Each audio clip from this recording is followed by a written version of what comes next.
Members of Council, ladies and gentlemen, my apologies for being a few moments late. Council had to meet in camera to talk about an issue or two, so I know that it is after 7 o'clock and we apologize, but I'll call this council meeting to order, please. And I would ask you please to stand and join with me in a moment of silent reflection on our national anthem.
Mr. Clerk, are there any agenda announcements and/or amendments?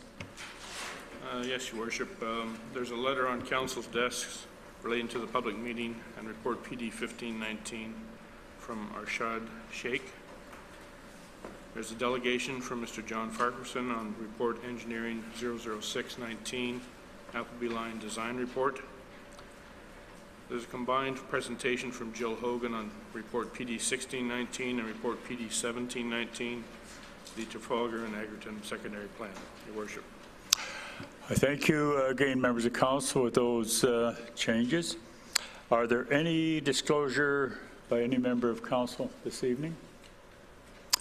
No disclosures. We will get on with the agenda, and I might make mention after we deal with the council agenda that Councillor Cluett will be assuming the chair, where probably the biggest majority of this meeting will be conducted from, and at that point we'll take about a 2-minute break while we get reorganized. So with that, we will proceed. There is special recognition GFO accounting reward or award, and it'll be presented by Glenn Cowan, our Chief Financial Officer and Treasurer. So Glenn, if you and maybe just highlight what this really means, and a lot of it is evolving around the budgeting process and the financial end of this community. Glenn, welcome. Thank you, and good evening, members of council. I'm very happy to advise you that the town has once again been recognized for its excellence in financial reporting. The town's received the Canadian Financial Reporting Award from the Government Finance Officers Association of the United States and Canada for the 2017 financial report. The report has been judged by a committee of members as meeting the high standards of the program, including demonstrating a constructive spirit of full disclosure and presenting information in a clear, concise, and informative manner. Following the completion of our 2018 financial report, which will be in front of you in 2 months' time, we'll resubmit that report as well to ensure that we continue to maintain the high standards of reporting that the program outlines. The quality of reporting comes with a significant amount of contributions and efforts from staff across the organization, so I'd like to thank everyone that has played a role in this process. And with that, I just want to thank you for your time again tonight. We'll be displaying the awards seen here in the awards case on the first floor. And similar to the financial report award, we'll continue to try to pursue it on the budgeting side of our planning as well. So Glenn, I'll come down there and I'll receive that, and then again, it will be appropriately displayed here at the town hall.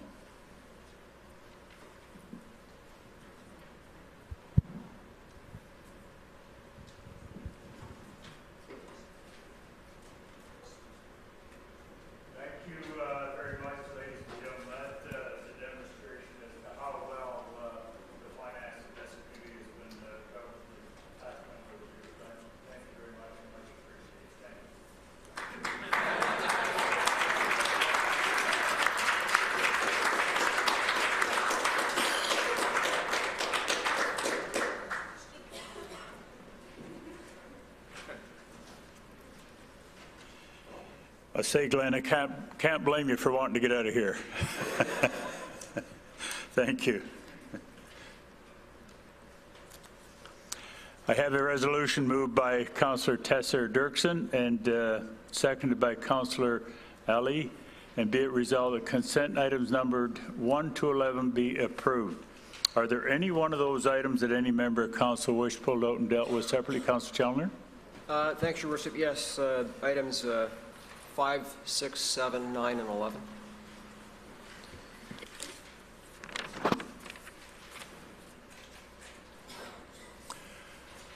Okay, is there any other item that any member wish pulled out and dealt with separately? Okay, Councillor Challoner, if you would, starting with Thanks, 5. Your Worship.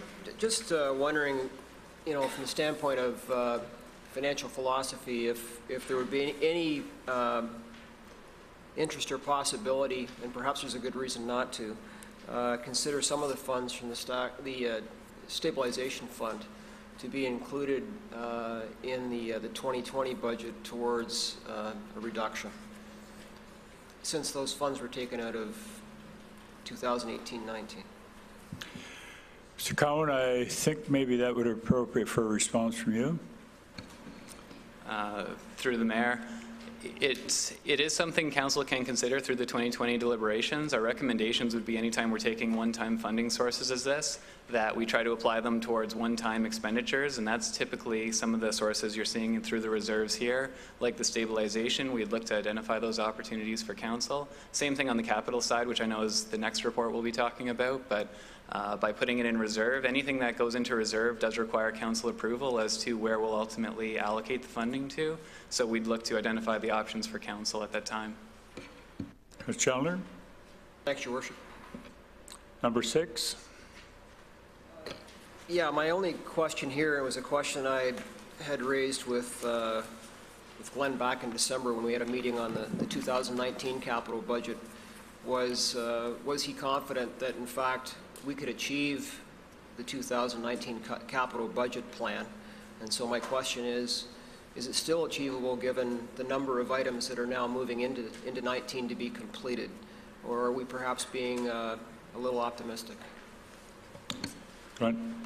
The status of the existing projects was known by program areas when we were contemplating the 2020 or 2019 program.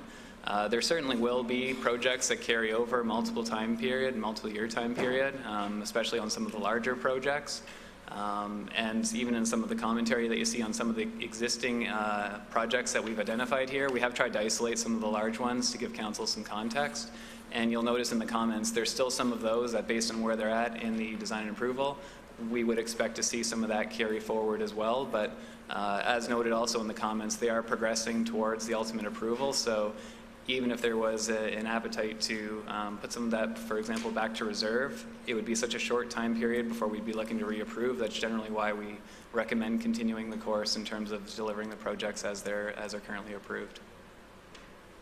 Just a second question, Your Worship, on that. So my assumption is, and perhaps it's wrong, that you're not pulling money out of reserves until it's required anyway. So it's earning interest, or whatever tool you're using to evaluate it. It's there. Correct. Any funding we have, whichever of the accounts it's in, whether it's a capital project or a reserve, we are earning a return on that, and it is part of our overall investment strategy. Okay. Thank you. Okay. Number 7, I believe, Councillor Challoner. Yeah, so I have to admit, Your Worship, I was kind of surprised that we weren't going to take advantage of the index opportunity, and I guess the only way I could assumed that we wouldn't was because, and we've talked about this $1,300 to $1,400 deficit per unit between what we receive in revenues and what it costs to have the structure in our community. My assumption is that even if we raised the index, it really would not take us any further along the path of reducing that deficit, because the deficit is created by items that actually we can't charge using the current Development Charges Act requirement. So there's just things we can't be compensated for. So for full clarity, we are indexing development charges. The reason you don't see it as a recommendation is the indexing is already approved through the language in our bylaw. So we bring this forward for informational purposes, but we don't ask for approval for that. So we are indexing development charges by the 5.7. What we're not indexing is the letter of credits that we're holding, strictly for cash flow purposes. So, and the reasoning for that is we look at the balance of what we anticipate to need versus what we have today. We don't expect or think there's a need to ask for more letters of credit than we already have for that cash flow purpose. And ultimately, once we've drawn on those letters of credit to fund roads projects, the way the program's structured, we'll just be returning the money to the development community through the development charges we'll eventually collect on those. So to your comment, there is no direct impact on our overall funding position from that. And with the development charges, indexing them is absolutely essential to funding the related projects. So that is something that is important to do. Thanks, Your Worship. Councillor Chandler, I believe 9. Your Worship, you and Council will note that we're proposing to purchase buses. And I guess I just want clarification from staff with respect to making these purchases now in light of the fact that we're currently going to review the transit system. That process, I believe, is starting. Does it make sense to make these purchases now or delay them until after that review is completed? Or perhaps there's something I may not be aware of in terms of need? Mr. Cripps. Thank you, Your Worship. There's two parts to this, I guess, this answer. The first relates to the 4 minibuses, and those will be used for the alternative service delivery strategy that we've already adopted through Council. Okay. So it's absolutely necessary that those move forward. And the other 2 low-floor conventional buses are for, I believe they're for replacement of existing buses that are coming out of service. So while we are undertaking our Master's Transit Plan review, these buses are required at this time. Thanks, Your Worship.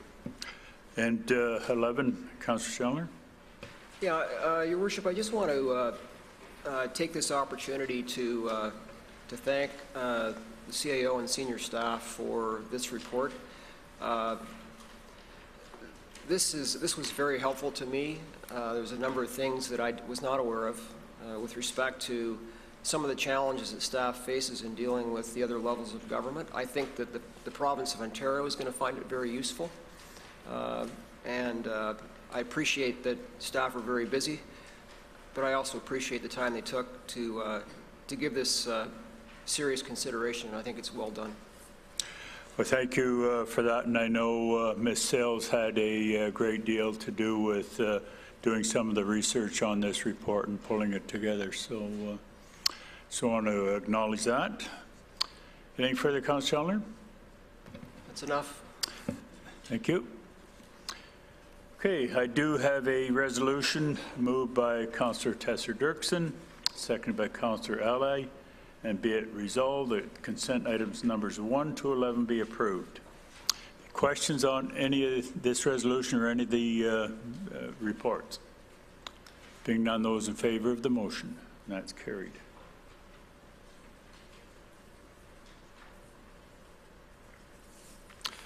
Now, Councillor Cluett, if you would assume the chair, and members of council, and ladies and gentlemen, this portion of the council meeting is now adjourned. Thank you very much.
Good evening, and thank you for your patience as we continue on tonight's council meeting.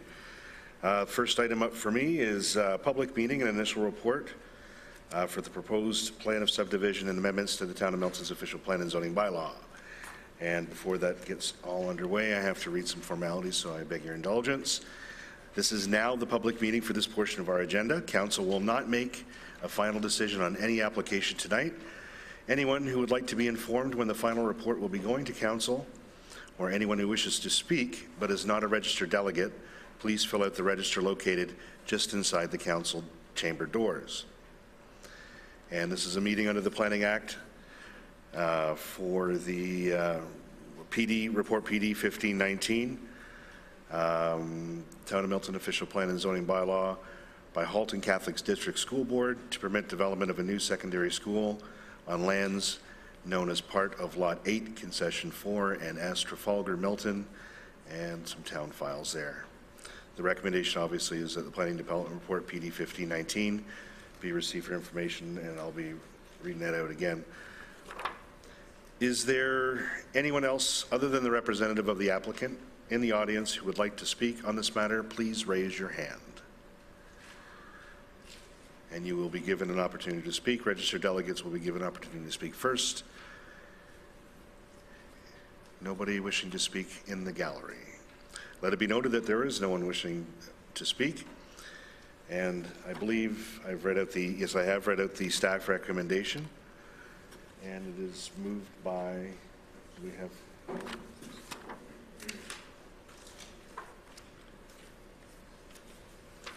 it was moved by Councillor Tesser-Dirksen and seconded by Councillor Ali that the Planning and Development Report PD 1519 be received for information. Are there any questions or comments from council?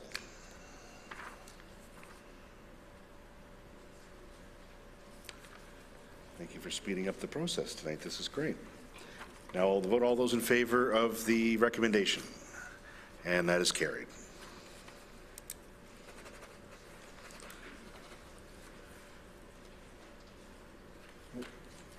Now I just have to declare that, thank you very much, that part of the public meeting is now closed. That went a lot quicker than I expected.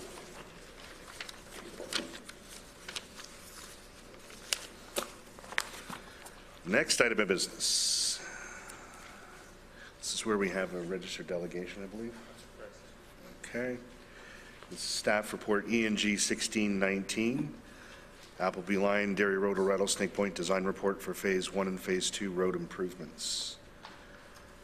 And I don't have, I know there is one registered delegation. Mr. Farquharson, would you like to come up? What do we do first? Now, Mr. Cripps would like to do his presentation. Okay, what we'll do in the meantime is, I'm sorry I called you up a little bit. Commissioner Cripps wants to make a quick presentation to council. My apologies for that. Mr. Chairman, actually, Mr. Brophy will be making the presentation this evening. Mr. Brophy. Thank you.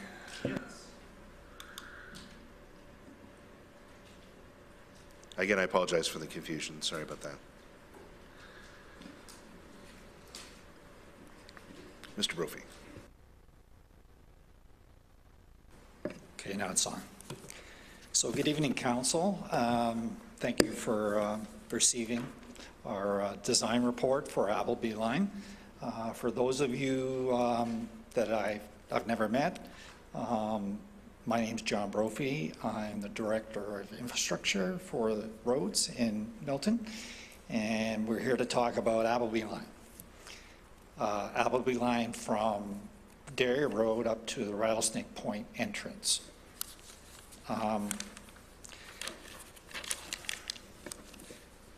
Okay, so that's, I click it myself, don't I? I forgot. Okay, so just a little bit of a history of where we've been so far. In 2016, we did an in-service road safety review. That was completed by a consultant named of SEMA, It basically looked at road safety from the point of view of signs and guide rail, and it resulted in us installing some additional signs on Appleby Line and also a guide rail on one of the legs going up the escarpment.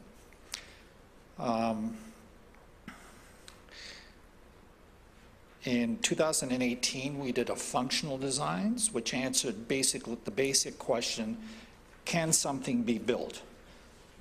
Without doing a lot of survey work, without doing a lot of background work, just are we capable of building a road in this location?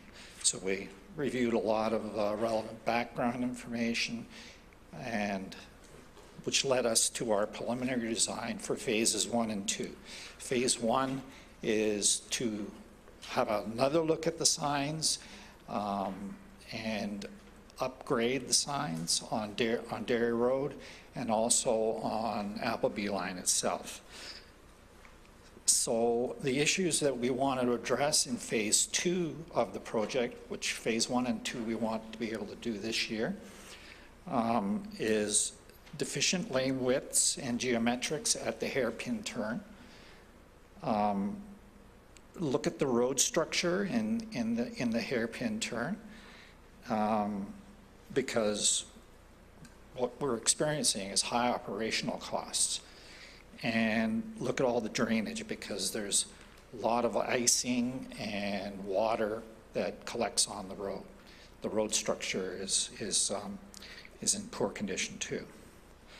So we did some topographic surveys, got base plans, coordinated with external agencies. We had 2 meetings with the NEC, the Niagara Escarpment Commission,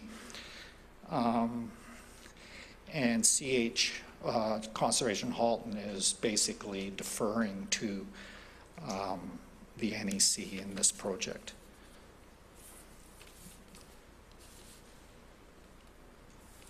So we looked at a number of different alternatives.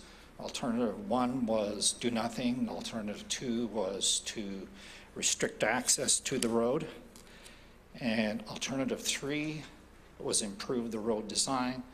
And option 4 was improve the road design, but not to the extent of option 3. When we looked at all the different criteria, natural environment, social environment, transportation, cost, and a technical review, option 3 came out as being the preferred option. Now, one of the things that we didn't do in this matrix is we didn't look at the risk mitigation. Just to tell you, Council, that the only option that addresses the risk mitigation for the town is option 3. And I wanted to just point out one thing, because I did have a question. Oh, I'm going to use this side. Oh, there it is. It's not greatest pointer, but when we looked at the natural environment, there were 2 different options that we looked at. We looked at all 4 options, but these 2 here, and you might wonder why in one we're removing 13 trees and the other we're removing 2 trees. So you might wonder why option 3 got a higher rating than option 4.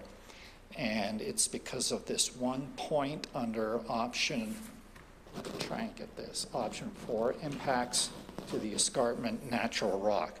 Option 4 requires that we do some rock excavation in the escarpment. When we met with the NEC, they told us in no uncertain terms that no rock cuts would be supported.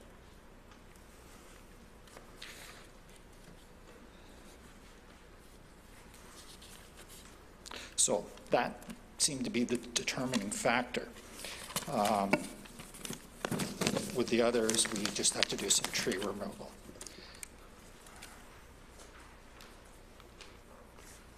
So this is the option that we are recommending to council. It basically increases signage. It adds a guide rail around, it's hard to see there, around the perimeter of the hairpin turn. It widens the hairpin curve so that two cars can pass without going into the oncoming lane. It also reinforces this edge of the escarpment by putting in a guide rail and a retaining wall. So basically, the criteria was to minimalize the design so that we're not over-designing this, and that ends up with 3-meter lanes. 3-meter lanes are relatively narrow. Click. That shows the rest of the project. Right now, we're kind of focusing on the signage and that hairpin turn. In phase 3, we'll address the road structure along the whole length from Dairy Road up to Rattlesnake Point entrance.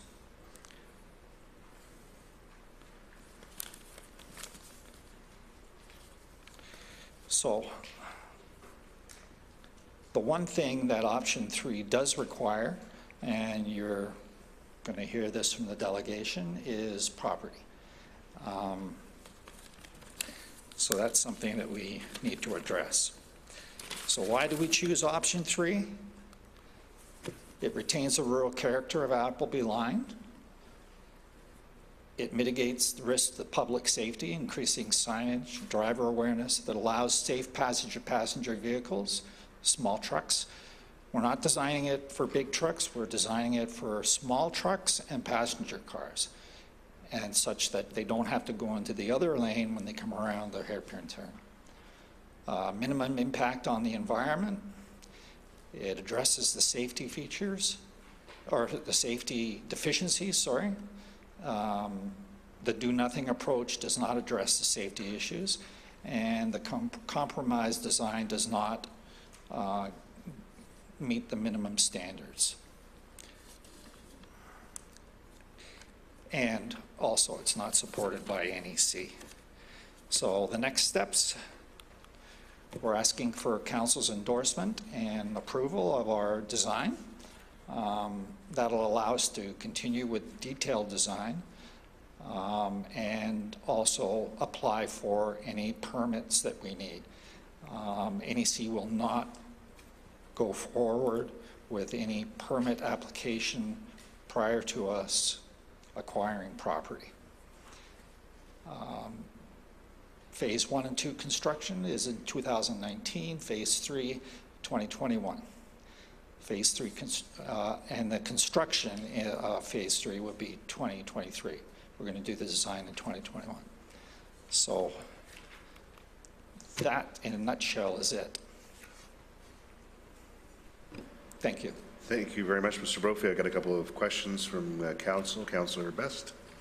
Yes, thank you for your presentation and the report. One question that was raised by residents at the public meeting and in emails to us is the concern for drainage. I don't see that addressed here. How are we going to be dealing with the drainage, not only in the current existing area, but I noticed at the top end of the road, the water is coming across the road when the snow is melting. Right. Notice that you have done work on 14 Side Road, which is a similar type of road. Are we looking at that type of improvement in the ditching area? Because that is, where you're getting a lot of the erosion. Through you, Mr. Chairman, if you can see here, there's 3 different designs all layered on top of each other here. So it can get a bit confusing. We've got the signs, we got the guide rail, but these arrows constitute drainage. So that's a catch basin, that's a manhole, there's another catch basin over here. It leads down to an outlet. We haven't done all the details on the drainage, but basically we've taken that into account. So it'll be underground storm drainage. Awesome comments later. Thank you, Councillor Best. Councillor Schallner. Thanks, Mr. Chairman. Through you to Mr. Brophy. At one time, this was a seasonal road. It was closed off during certain times of the year, winter obviously. Is that even feasible anymore? You know, if the public decided, you know, there was consensus around making it a seasonal road again, is that even feasible anymore?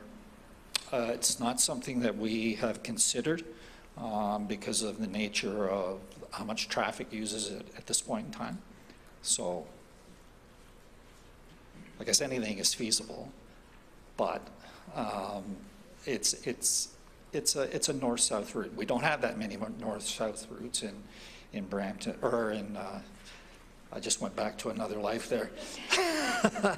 I started to get Milton. flashbacks as well. Anything further? Councillor thank you. Dixon. Thank you, Mr. Chair, and through you, thank you for your presentation, Mr. Brophy. With respect to the options, we seem to be caught between an option 3 and I thought option 4, but now you're telling me the NEC will not support an option 4 in any capacity because it includes a rock cut. Correct.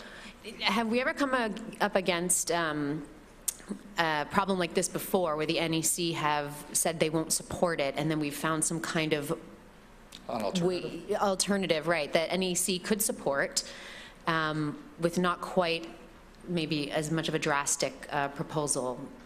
As far as, I don't know how much, I'm not an engineer, I don't know how much rock you have to take to achieve what you need to achieve. Yeah, they're very protective of their limestone and the limestone face of the escarpment. They just don't want it touched.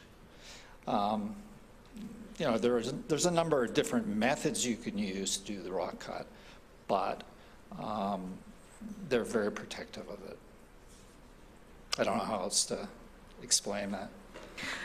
Thank you. I can understand their concerns with preserving limestone in the escarpment. I'm just wondering if it comes down to a conflict of interest between what's required on our part to, you know, provide a safe traveling road, and it does require cutting into rock. I mean, what kind of mechanism do we have in order to essentially, I mean, force a decision, or do we? Well, they're the regulating authority on the escarpment. So if we can't get an approval from them, we can't move forward. Okay, that answers my question. Thank you. Thank you, Councillor. And Councillor Ali. Thank you. Thank you for your presentation. On one of the slides, in option 2, you pointed out that there's a potential for tree removal, but did not give a number of how many trees. If we went with option 2, how many trees would be removed? Okay, so we didn't state that in the...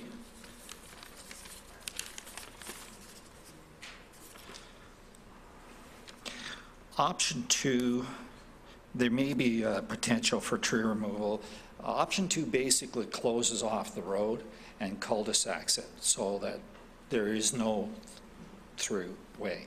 So we might have to remove trees at the logical place for a cul-de-sac would be right at the hairpin turn. Okay. So,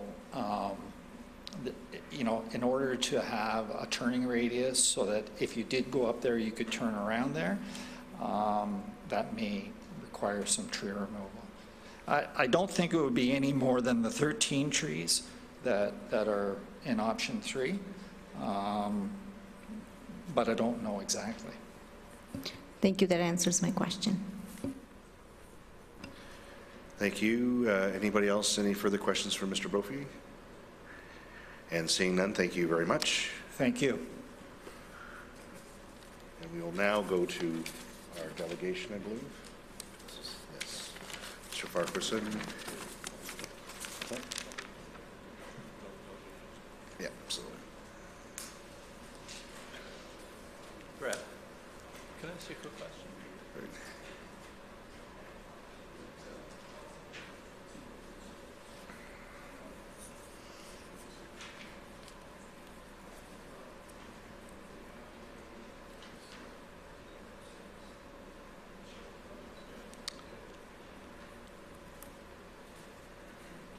And thank you very much again for your patience, and apologize for the mix-up there. Is the down button, is it, Brett?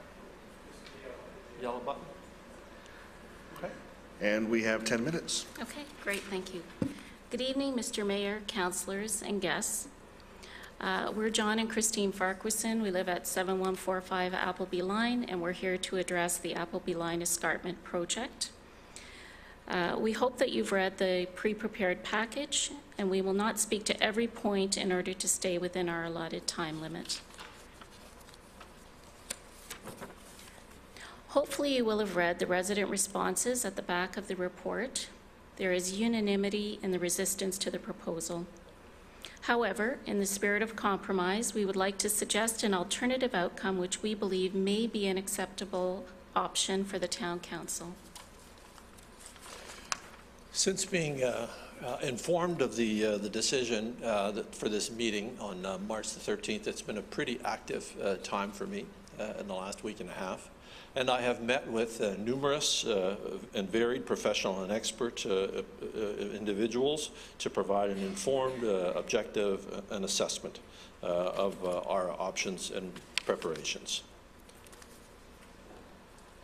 The proposed area that we're talking about is in the core area of the escarpment. This is the second highest level of sensitivity in the escarpment area, only those of the parks along the top.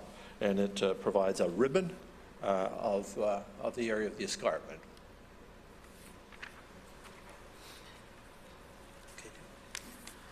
Our property is unique and has been our sanctuary. We undertook the obligation to be stewards of this unique property. Deer, coyotes, fox, red-tailed hawk, migratory birds, all are our daily neighbors. This waterfall that you see in the first photo in the upper left-hand side, it only happens once every 2 to 3 years, and this year it has occurred twice.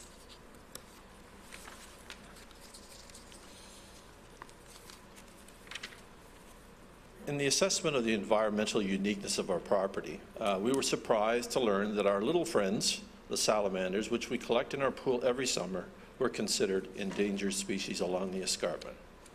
We subsequently registered our sightings with the appropriate conservation groups. The disputed property section, which was a problem initially in the discussions with the town, we believe may prove to be a resolution issue. But in our meeting with the town engineering department in late October, we were only presented with option 4 as a choice, and when we informed them that we owned the land highlighted in the picture, they said, no, you don't. We said, but we do. No, you don't. So thus began sort of a 2-month battle of who actually owned the land. And we believe hopefully we'll have a resolution here that will solve that problem. We did gather a number of external engineering assessments here. And perhaps the most important one would be, why would you use the strict interpretation of a Transport Canada National Standard specification in an environmentally sensitive and difficult physical environment? Why not consider a less strict fit-for-purpose specification? The other one that I would respond to is that a HORAM is an acceptable solution. You'll see a picture in the back of our presentation rather than blasting. The differences between options 4, which we are recommending, versus the ones that are being recommended today seem minimal, and we believe should be reviewed further. Certainly the engineers do. Option 4 will be much less expensive, meets the reasonable geometric standards, and is an acceptable technical solution. It will also have less impact and cost the town for disturbance of our property. Legal advice that we've received has essentially said that a negotiated resolution is the best solution for you and a preferential outcome. Certainly they've highlighted that if the town has to provide an option of payment for expropriation, the disturbance damage, i.e. the value to the residential property, will be extensive. And in the PIC responses that we received, which we are not a part of the report, one of them was, at the present time, we anticipate the removal of 3 or 4 white spruce trees that front the property and driveway. Impacts to our property. How do you replace or put value on tearing down spruce trees? Large trees provide a sound buffer and a privacy screen for our property. The established trees also protect against erosion. The bottom picture is taken from the edge of our current road. Imagine an additional 30 feet expropriation. Now picture trucks taking this turn. The new road would bring the road much closer to our home and to our propane tank.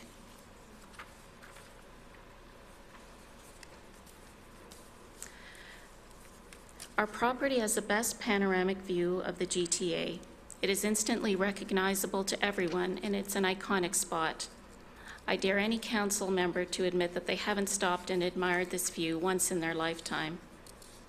I think the town appraiser will have a difficult time giving a value to the impact of the loss of these trees and the disturbance value, amongst many other issues. It's priceless to us. This slide is important because it seems to come to the main issue. I met with Kim on Thursday and discussed this particular issue and the associated points associated with it. I think what we do agree upon is that the NEC is the ultimate authority for approval. But they were not made aware of who owned the land in either of the discussions with the town. There is still outstanding reports from the town due to them. And that although modifying the rock face may be problematic for approval, it is not an insurmountable option for small cuts to the NEC. And I'll point out that in the report that you have on page 6, option 3 says minimal rock cuts, not none, but minimal. The next slide in comments and report about homeowners. Just to quote, council should be aware that it is the staff's opinion that expropriation of this property will likely be required. We consider this comment to be unprofessional in a public document. Our council engagement process has been informed by instructions from our mayor. We were never trying to be difficult, just representative, effective, and engaged. In the PIC evaluation alternatives, which we stated in there, one of the major questions that the engineers pointed out was what scoring method or weighting was used to determine the preferred option, or any of the options. They appear relatively subjective. I won't even go into the other ones regarding the cost issues associated with it. But our submission is that actually option 4 will increase the safety of the road by ensuring that transport trucks cannot make the turn. And that at the end of the day, we already have people who stand at the end of the driveway, who park on the hairpin turn and walk down, which are much more of a dangerous situation for us. The proposal that we're making to Milton Council is in return for abandoning option 3 in favor of option 4, with the sub-provisos outlined below. We are willing to discuss gifting a part or a whole of the land highlighted in slide 7 to either the NEC or the town of Milton in order to facilitate the choice, whichever organization which is deemed appropriate. We would then enter into a speedy discussion with the town to resolve the sale of the required parts of land to ensure they can complete the construction according to their timeline as outlined, and we will have a safer road faster. In summary, we're advocating for the council to consider option 4 as a more suitable choice to make Appleby Line safer and to cause minimal disruption to our land and the environment. Also, costs will likely be significantly less than the preferred option as the scope of the work is reduced. Please consider that this is a legacy decision on the council's part. This road is enjoyed by cyclists, hikers, joggers, drivers, and motorcyclists. People all over southern Ontario appreciate a trip up Appleby Line for its rugged beauty and its sheer fun. We must maintain the character of our road. Finally, as part of our stewardship responsibility, we are ready to work with the town of Milton to reach a favorable outcome for all parties involved. Thank you for your time. Thank you very much. Questions from council to the delegation? Councillor Schellner. Yeah, thank you, Mr. Chairman. Through you to the Farquharsons. You probably heard my question of staff with respect to returning the road to seasonal use. There's also a discussion that took place, I believe, in January with respect to this matter. And at that time, there was a suggestion around a height barrier being introduced at the top of the road before it heads down the side of the escarpment. I'd kind of like to know your feelings about that in terms of, how you propose we're going to stop truck traffic, and further, how important is it to have that road in full use all year round? For those of us who live up in the escarpment and have all-wheel drive, it's a reality and we deal with it. For people who don't essentially have all-wheel drive cars, it's a mess. So from that perspective alone, from a safety perspective alone, I support the idea of making it a seasonal road.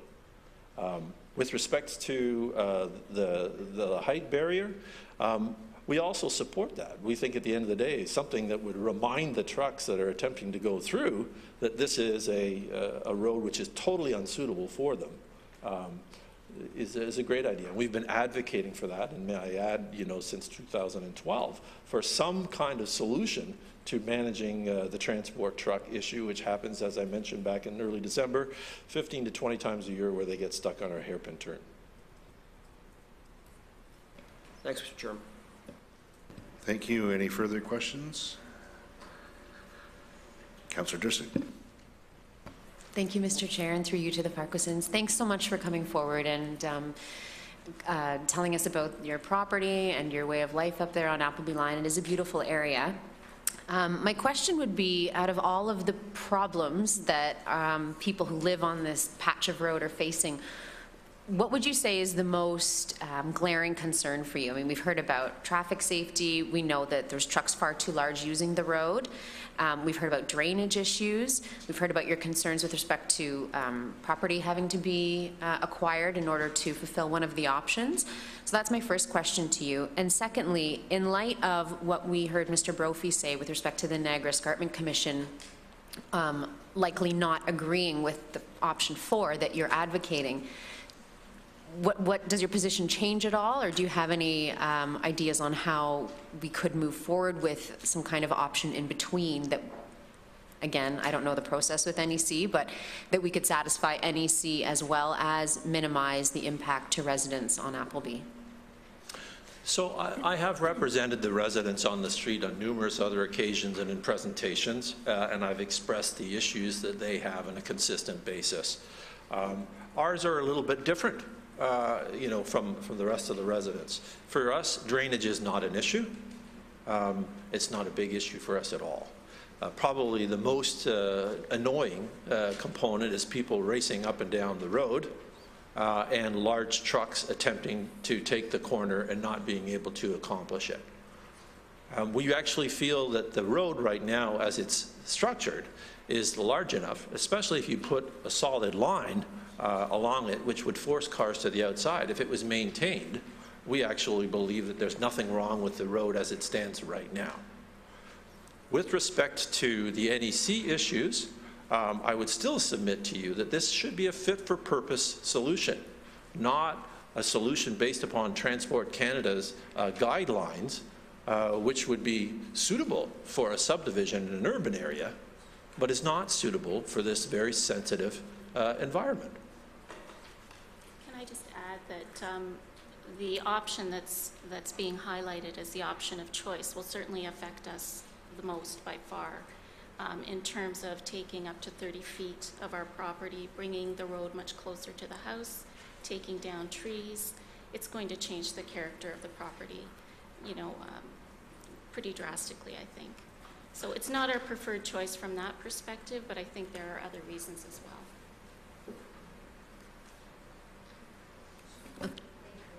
Thank you. Anything further for the delegation? Seeing none, thank you very much. Thanks. Councillor Best. Yes, Mr. Chair, just in consideration, I see a lot of people in the audience. Could I get a show of hands? How many people are here for this report from Appleby Line? Okay, thank you. I understand there may be some other people in the audience on Appleby Line that may wish to speak to this, because it's not just one person. And I'd move, Mr. Chairman, that the rules be waived to allow anyone from the Appleby Line area to speak to this issue. Absolutely. Thanks very much. I received indication that Councillor Malpa, if you were willing to second that. Yeah, I'll second that, but I had questions for staff, but we'll... Okay. Once we get through the delegations, I guess we can go to the further questions from staff. All those in favor, remember it requires 2/3 majority. That's unanimous. So I will call anybody to raise their hand who would like to speak to this. As you, sir, if you'd like to come up.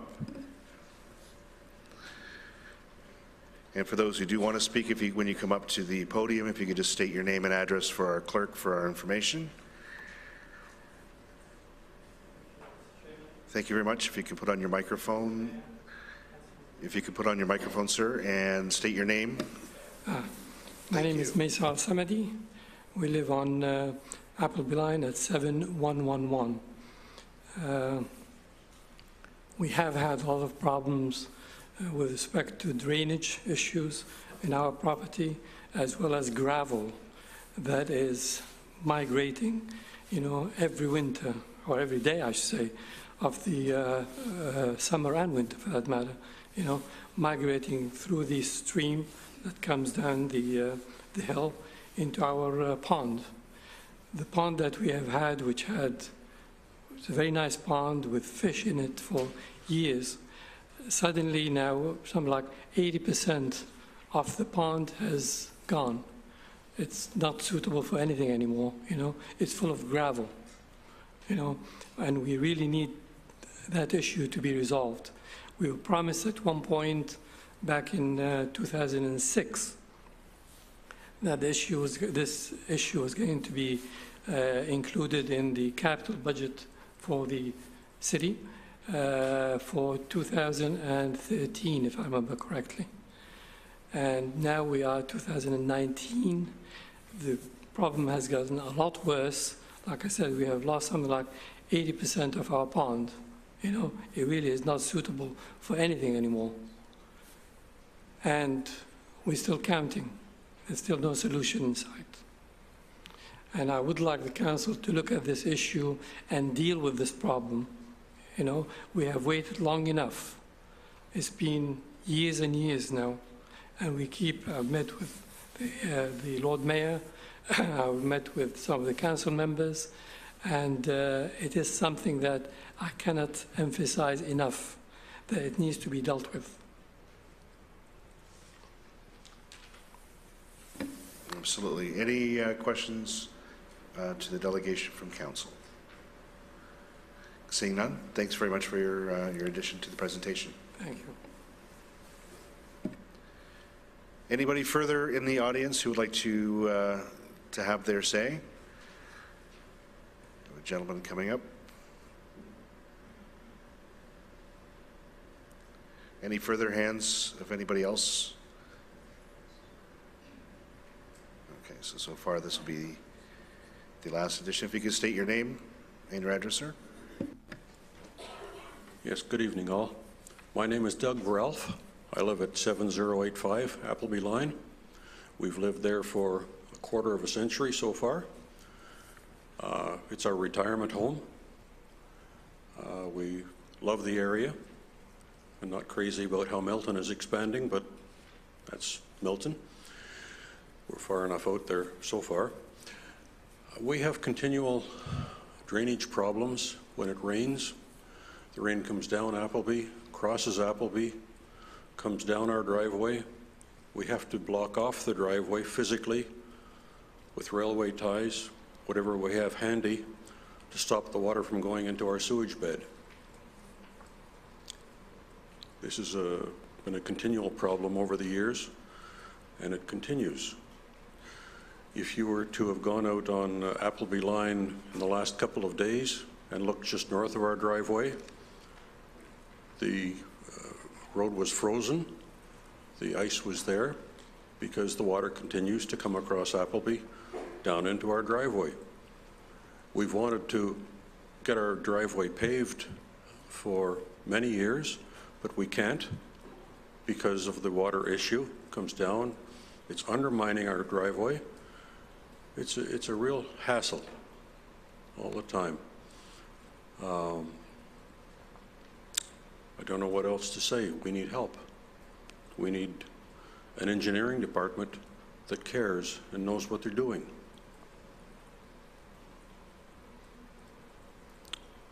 I think that about sums up our problem. Thank you. Members of council, any questions for the delegation? Comments? Okay. Thank you very much, sir. Thank you. Anybody further in the audience who would like to speak on the Appleby line issue? And I am seeing no one else, so last call. So we'll deal with that. Thank you very much to the residents for their additional comments. I do have a motion here, moved by Councillor Tesser-Dirksen, seconded by Councillor Ali. Be it resolved that Council approve the decision preferred alternative 3 as shown as in Appendix 1 for Phase 1 and Phase 2 improvements to Appleby Line, Dairy Road to Rattlesnake Point. That's the motion. Councillor Malov. Yeah, just a couple of questions to staff. Clarification. Mr. Brophy, in the presentation, the way I understood it is the only reason staff is recommending option 3 over option 4 was the issue of the NEC and the rock cutting. Did I understand that properly?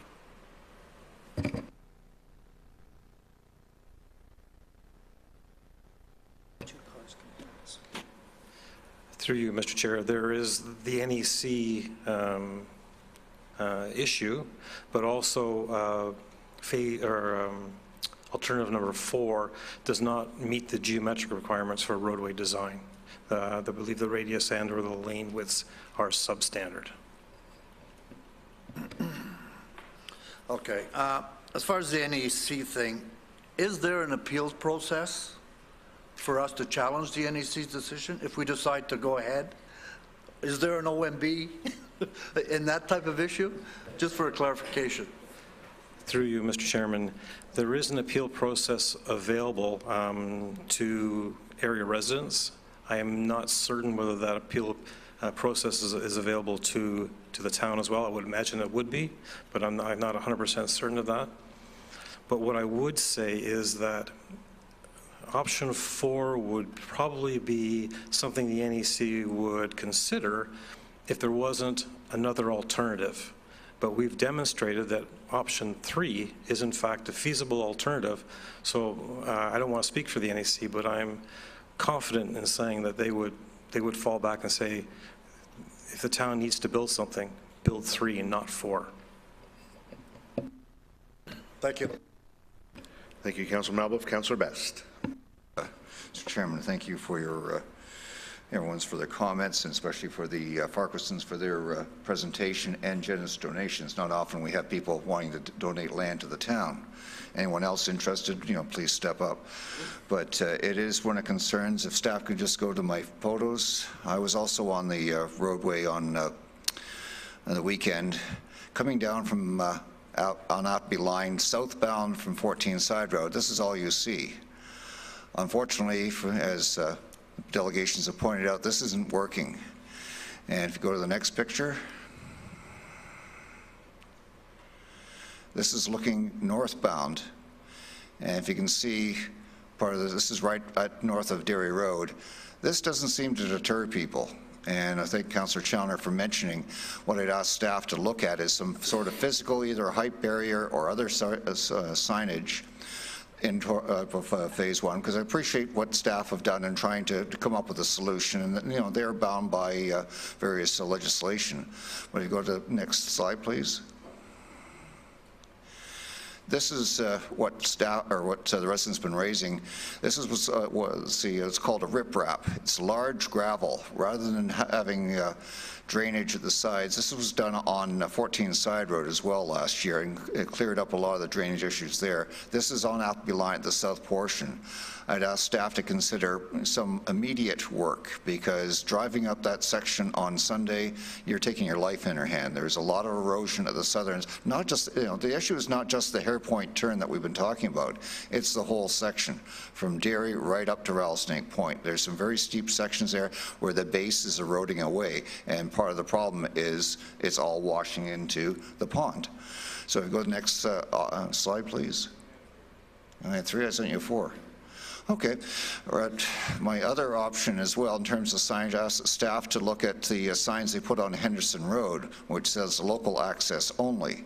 That could be a consideration north of 14 Side Road, because unfortunately, as we saw on the weekend, traffic is traveling the whole section of Appleby Line, even though there's 4 other alternatives, not only north section, Bell School Line, Steeles Avenue, and 14 Side Road.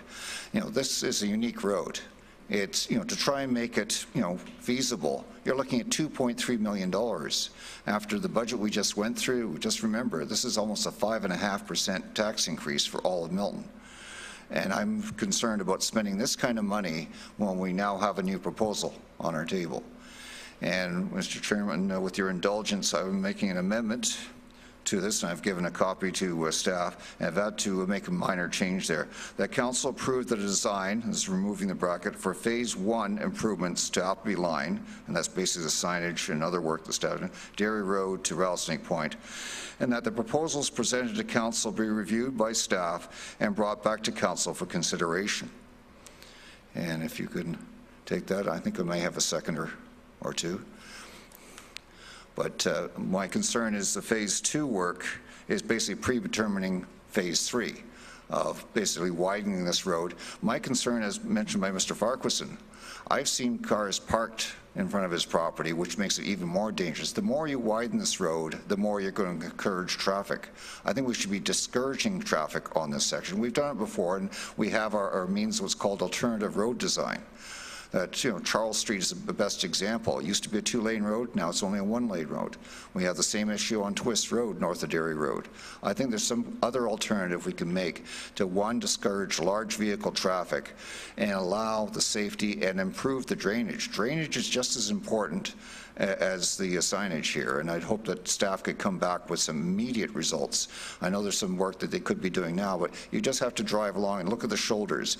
If you don't have all-wheel drive, you are going to get stuck there if it's a wet day, especially in the north section of it. So I'd hope that council will support going back, reviewing it for a few weeks, and coming back, getting the answers from the NEC that, you know, maybe this modification that was suggested by the Farquharsons could be amenable without having to spend too much money, because we have a lot of other roads in this town that need to be spent money on, not just this one.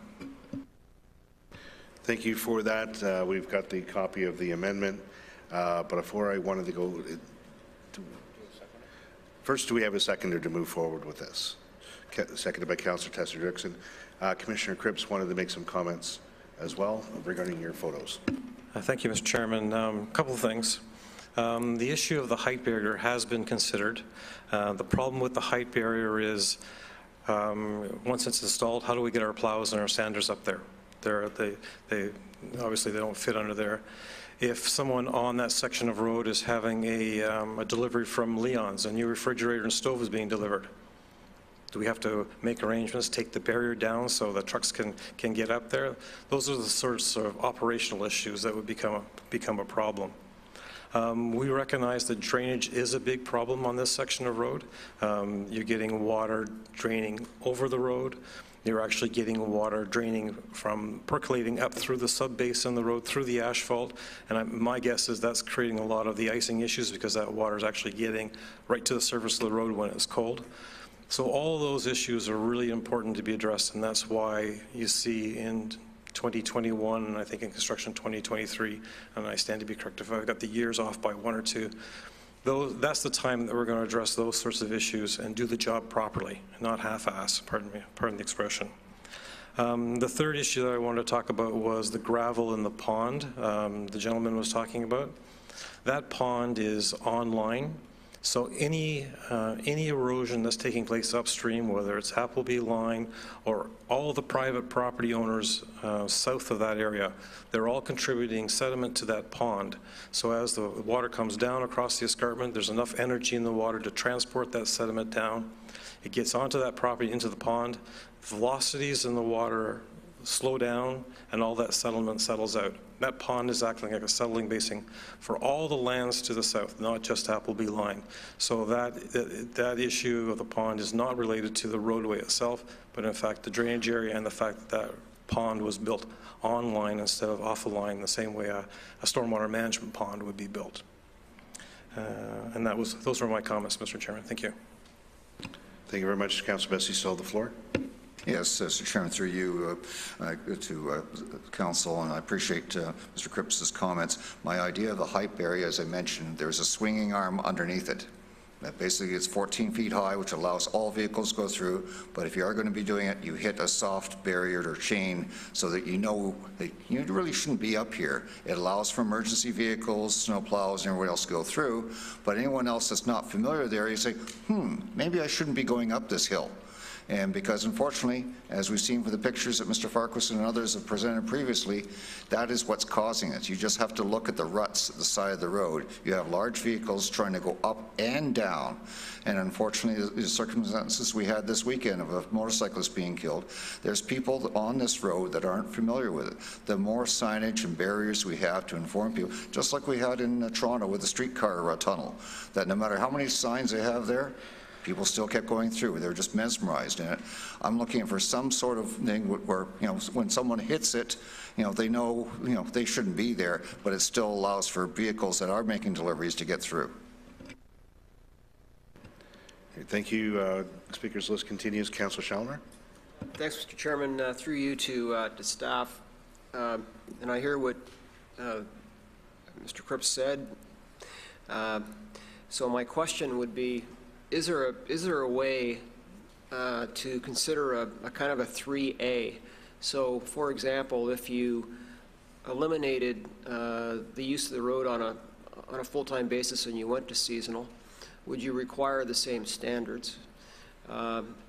If you went to seasonal, which it used to be, you add the height barrier, you put in adequate signage where it's needed. The fact of the matter is that the people up there also have Bell School line as an alternative to get down. They have Guelph line depending on which way they're going. So that's never really been an issue. There's alternatives off the escarpment that, quite frankly, are safer. But my question, Mr. Chairman, really is, if it's a seasonal road, what is the minimum, highway requirement to build a road there? That might help with the Farquharson's concern. With respect to the rest of what is proposed, fully supportive. I mean, we need proper drainage. That's the issue. And this may help that too. Commissioner Cripps. Through you, Mr. Chairman, if the road's seasonal or not, it still has to be designed for summer traffic to allow two vehicles to pass safely. And that's basically what Alternative 3 does. So a seasonal road only reduces the requirements for winter maintenance. Okay, Mr. Chairman, through you, what kind of vehicles are you contemplating going down and up that hill that have to pass one another? They're actually meeting one another.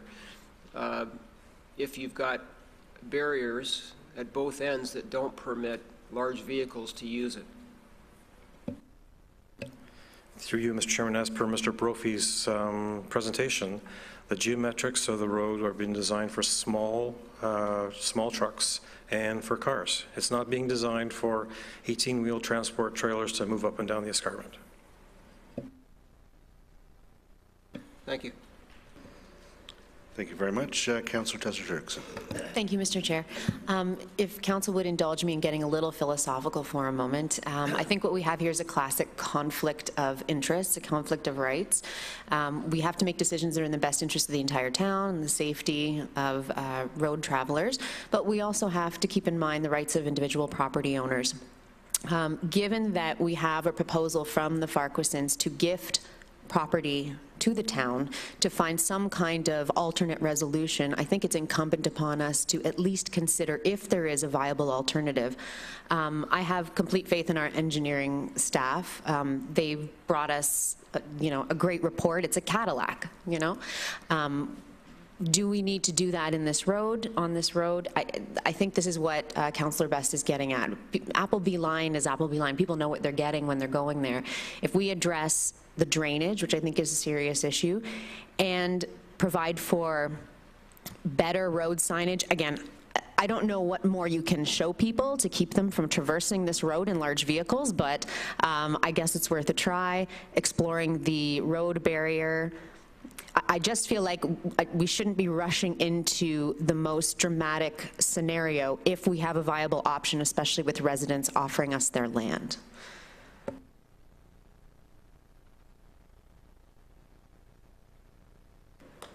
Anything from there? Was that, okay, and Councillor Melba? Just a quick question to staff.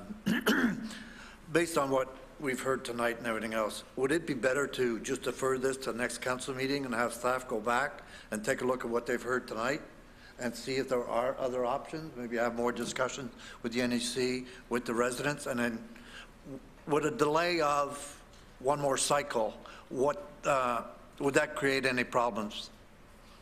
Considering we're looking at 2022 or 2023 before this starts. So would it be better to just defer it till next council? Through you, Mr. Chair, a delay of a cycle is not going to impact the project at all. What I would suggest is that staff go back, meet with NEC again. We have had a couple of meetings with them already, but we can sort of present this to them and ask for comments for council, so council has it in writing perhaps, so they can understand exactly what NEC is saying. And we could explore the option of the appeal process as well that you mentioned. All right, then if it takes a motion to defer, then I'll prefer to make that motion. Well, we currently have an amendment on the floor right now, so I want to make sure that we're doing this correctly. So if our clerk could help us. Mr. Chair, if the motion is made to refer it back to staff, that takes precedence over the amendment and the main motion. I finally have something to take precedence. Congratulations. Does that require a seconder? Yes, it does. It does require a seconder, and I have Councillor Hamid as the seconder for that. So are we allowed discussion on a deferral? Referral back to staff. You can certainly have a discussion. If there's much discussion, I don't know. Councillor Best. Yeah, just on that, I agree, and I would withdraw my amendment, but I'd ask that everyone consider all the discussion that was made here tonight. That I think there's a lot of, especially the other delegations here regarding the drainage. You just have to drive that area today and just see how wet that area is and how much erosion is on both sides of the road. So if we can come back with a cleaner discussion, I'm all for it. Very good, and I concur with that. It's been a while to get to this part, but we want to make sure that we're getting it done right. We have a motion to refer back to staff, duly moved and seconded. All those in favor? And that's carried.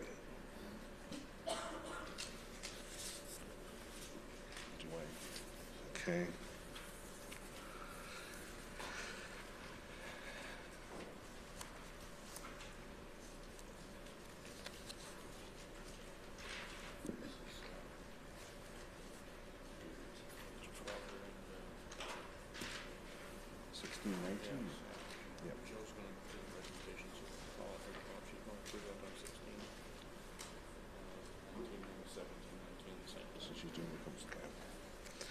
All right, next up on the agenda is PD 1619. It's a recommendation report for the town-initiated official plan amendment, Trafalgar Secondary Plan. Ms. Hogan is going to be doing a presentation on not only this, but on the next item, which is the Egerton official plan as well. I guess that must mean we have to give her extra time. No? No? Okay. We always like to hear from you on these things, so that's okay. We're just having a lot of fun. And your presentation? There we go.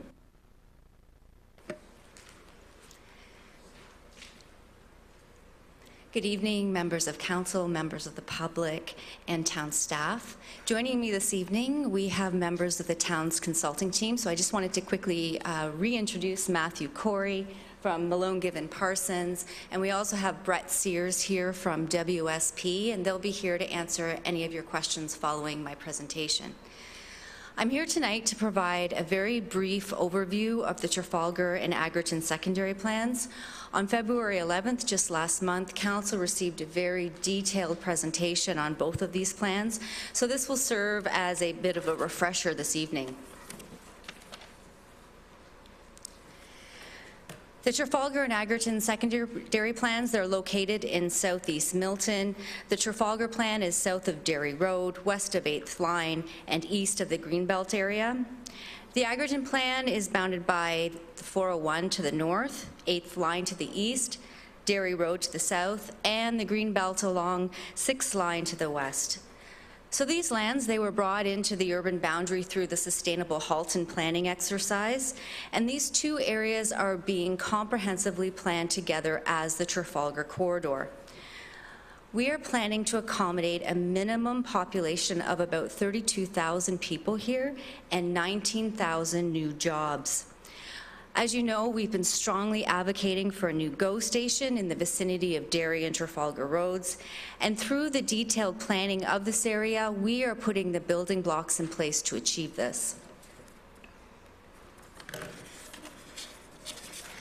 So what are we talking about when we hear the word secondary plans?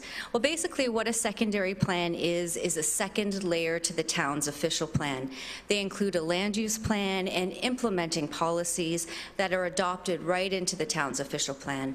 Their purpose is to guide future development to create complete communities.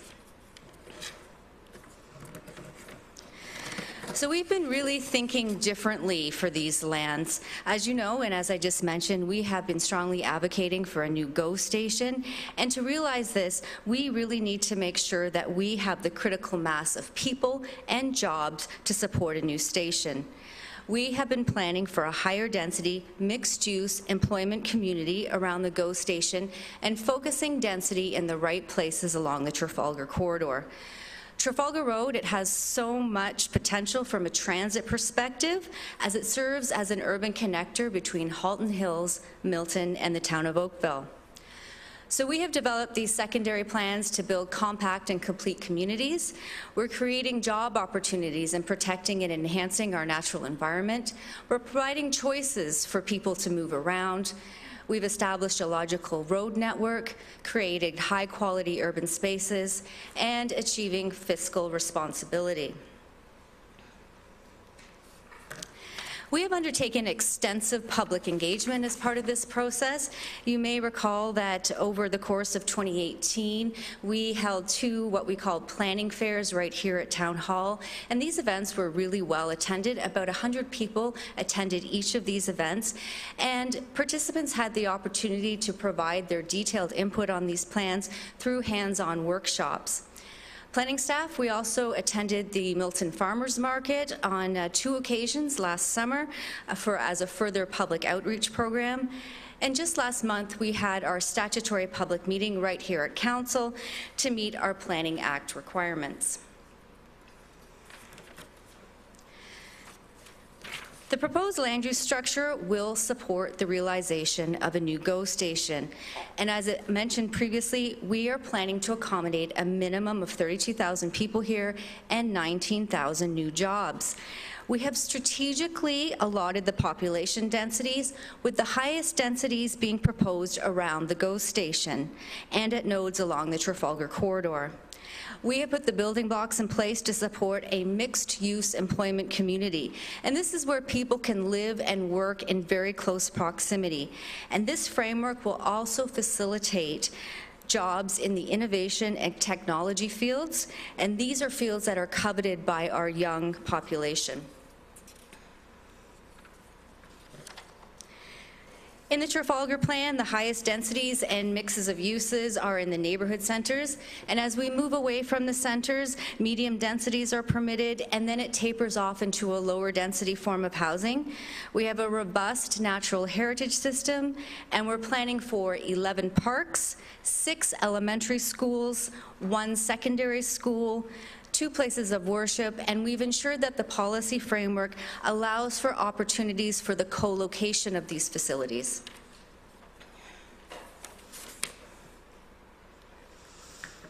In the Egerton plan, the greatest intensity and mix of uses would be permitted around the GO station. The neighborhood centers would serve as focal points for the community and would also provide neighborhood retail opportunities. Along the 401, we're recommending policies that would prohibit land-intensive uses like warehousing and logistics. Our intent here is to promote the creation of an innovation hub, and this is critically important because we need those numbers in jobs to support the future GO station. This plan accommodates a park and numerous village squares, an elementary school, a place of worship, and again, opportunities for the co-location of facilities.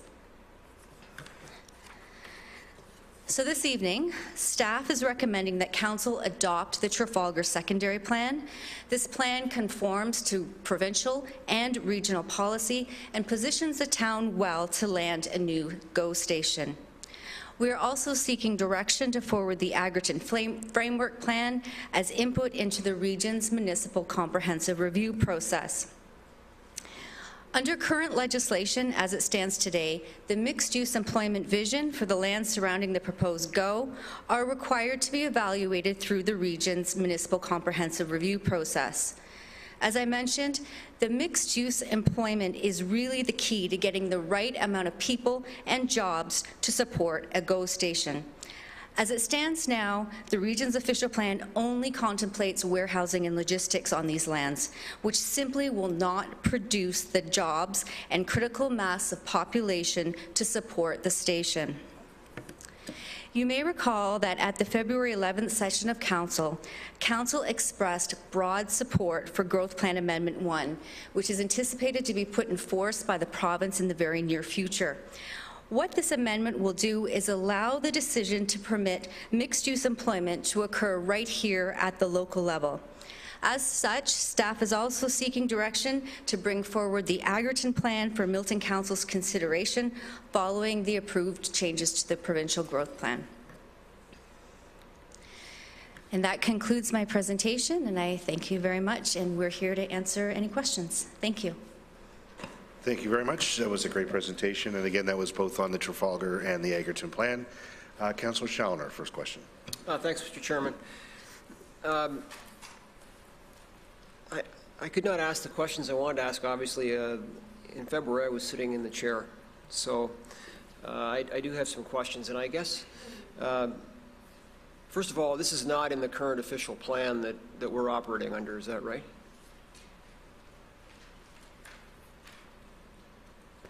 In specifically to what point are you speaking about? The official plan that was approved by the town of Milton, the last official plan, this was not contemplated. The official plan brought these lands within the urban boundaries, so certainly urban development has been presumed for these lands, and we do have to meet our growth plan requirements, and that's what we've done through this plan. What isn't currently contemplated in the region's plan is that mixed-use employment vision we have around the proposed GO station, and that's considered an employment land conversion, and as such we right now would have to go through the region's municipal comprehensive review process to realize that type of land use. Having said that, though, the province has recognized that there needs to be more flexibility in terms of employment land planning, and as the current legislation currently stands, there really isn't that recognition of that mixed-use employment where people can live and work in close proximity. It's very almost archaic in nature, and there seems to be a lot of traction for this type of mixed-use employment. It certainly would support a new GO station, and hopefully Growth Plan Amendment 1 gets approved, and we can come back before you back before this council for your consideration. Okay, Mr. Chairman, I've got a number of questions, and I guess the challenge I'm having right now is the bigger picture. So I'm not seeing it, and so I've got to ask some questions. So the bigger picture for me is us being in a position sustainably in terms of what we're putting in the ground every year, and the current number is about 1,500, okay? So I need to understand, how this meshes with our current building envelope, what the life of that building envelope is, and how this will dovetail to that building envelope, because here's my concern, Mr. Chairman. We can't have a GO train station where this is contemplated until we have 2 more tracks, until we have $8 billion spent over about 8 years, and that's being conservative, and that would require it starting tomorrow. And the fact of the matter is, the province is a long way off from that discussion. And so I think what's important is, from a big picture perspective, is how is this going to mesh with our current growth plan? You know, how does it dovetail? And the second thing is, what assurances do we have from the province of Ontario today that they're prepared to add 2 more tracks to the current line fairly soon? There's a lot of things going on with Metrolinx right now, and it really would be nice from my perspective to understand what the province is thinking and what commitment they're prepared to make, because it's their responsibility, not ours, before we start going down a path that is predicated on that plan. So I'm kind of curious, first of all, how does this dovetail, big picture? And the second thing is, what assurances do you have from the province of Ontario that they're going to add a couple tracks to the current line? Because there will be no GO train station built until that happens. It's not needed. Through the chair to Councillor Challoner, I'll tackle the first part of your question, and I think our CAO will tackle the second part of your question. So as far as what we're permitted to do today, the Trafalgar plan that we're recommending for adoption this evening is completely within the policy mandate of the provincial growth plan, the region's official plan, and our town's official plan. So what we're putting before you this evening for adoption is completely within that envelope. As far as the Agrton plan is concerned, that's where we have to deal with that whole municipal comprehensive review piece. We're not seeking your adoption of that plan this evening. We're seeking your endorsement as input into the region's process to evaluate that employment land conversion. I'm going to hand things off to Mr. Mann, but what I'd like to say is that we have been gaining a lot of traction with Metrolinx in terms of the location of a new station in the vicinity of Agrton and Trafalgar. They have committed to undertaking a business case. We as town staff submitted a preliminary feasibility analysis in that regard. And I understand that Metrolinx is looking for opportunities for public-private partnerships, similar to what was done in Toronto recently at the Woodbine station. Woodbine, yeah. But with that, I think I'll just pass it off to Mr. Mann to speak further. Thank you, Jill. If I may, Mr. Chairman, through you to Councillor Challoner, I think Jill stole some of my thunder in terms of outlining the processes that we're dealing with. At this point, there's highly sensitive negotiation happening between a series of private landowners in terms of a variety of land swaps to accommodate the station. There's negotiations happening with Metrolinx at the highest level. And there's also, as Jill has mentioned, there's negotiations happening with the province. So in terms of this fitting within the vision, it's been indicated to us that we require a council endorsed vision in order to support the GO train level. And we believe that we've accomplished that, and what we're presenting forward for council's endorsement is a plan that really meshes, as you indicated, Councillor Challoner, with our overall plan. It doesn't preclude any range of employment uses being negated within the town of Milton. In actual fact, it expands and widens the range of uses. Now, from a regional transportation transit point of view, it also meshes with the current or soon to be approved transportation transit overall master plan that's being brought forward for the region's consideration. What it does is identify the Trafalgar corridor as a major transit corridor running from the Oakville GO station to the proposed Dairy Trafalgar GO station to the Georgetown station.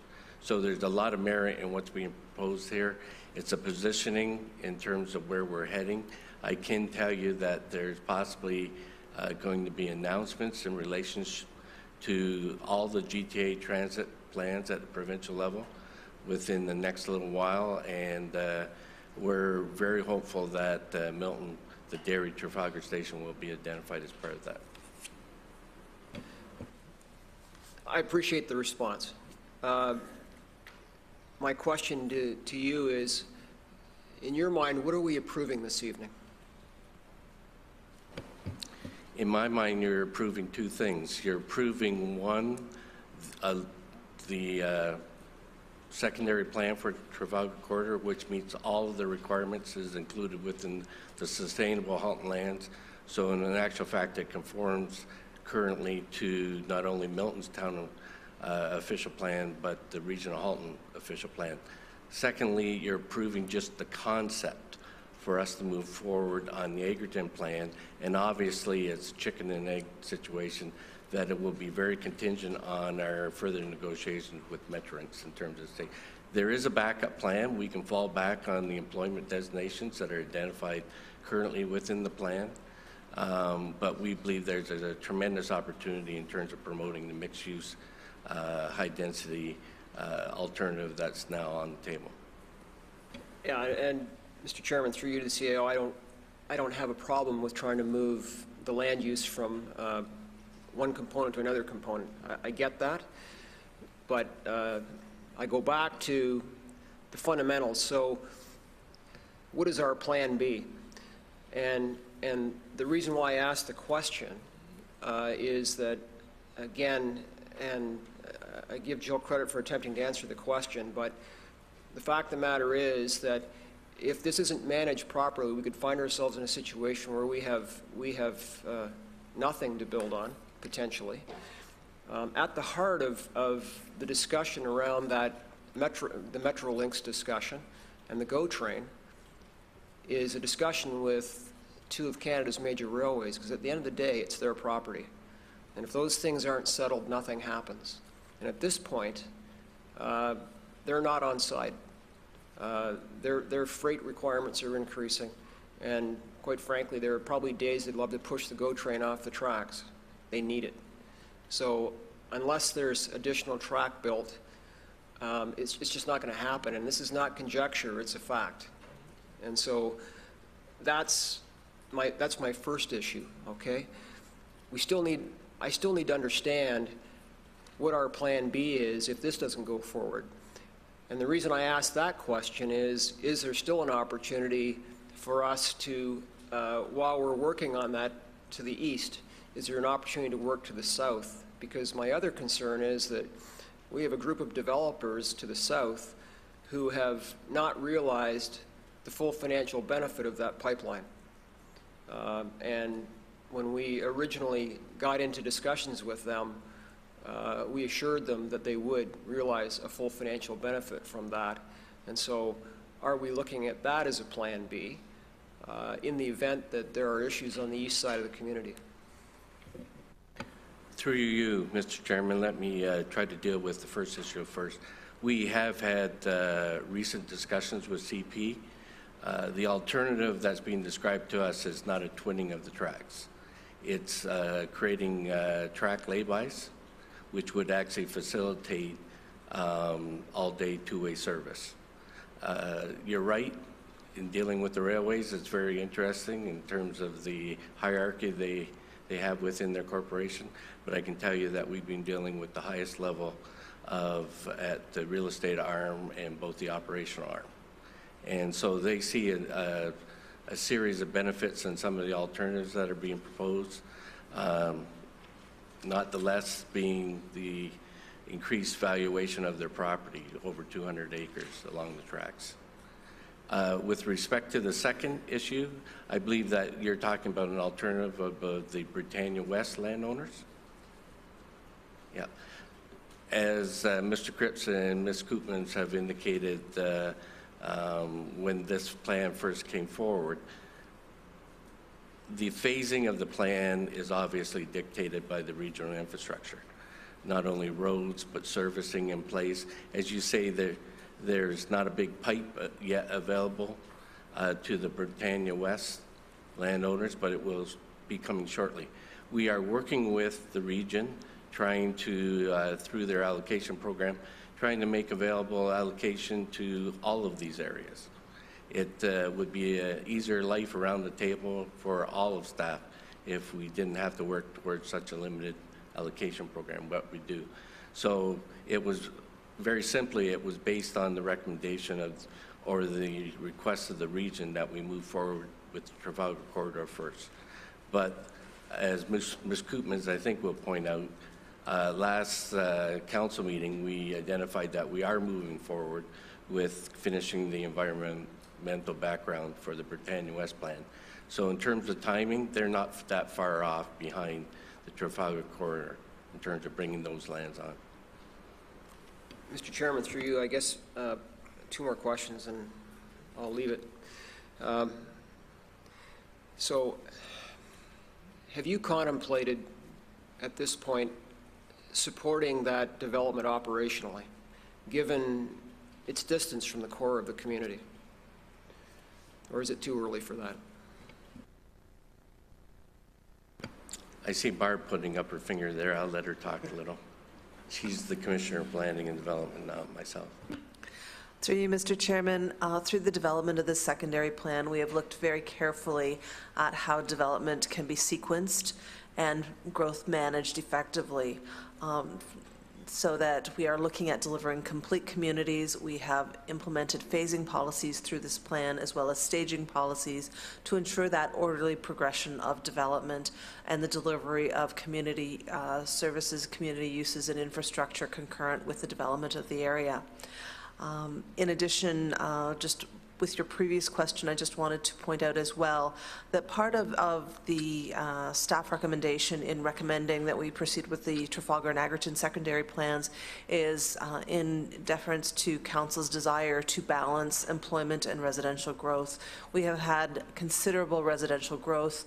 Our employment lands, while being developed, are not generating the number of jobs that had been contemplated, and that activity rate goes back to one of Council's first principles of growth that I believe stands approximately 20 years. So we're trying to achieve that balance as well in support of overall balanced growth and assessment. Yeah, thank you. I appreciate that comment. I just go back to 2000 when Council had originally approved a growth plan that would see growth emanate from the core east, and that's not what happened. And it created operational issues for the community for a while. And so this area is going to be somewhat isolated. You've got an industrial, pretty sizable industrial park between that area. You've also got some natural areas that separate it. And so we are going to have to contemplate that. And I noted what you thought the annual financial requirement might be. I think 5.26 was what it was indicated. I would suggest that may be modest. But I would just respectfully ask that in future discussions like this, that we consider the larger picture so that everybody around the table and everybody in the community understands that we are riding a couple of horses here. And it's really important because one horse may not make it to the finish line.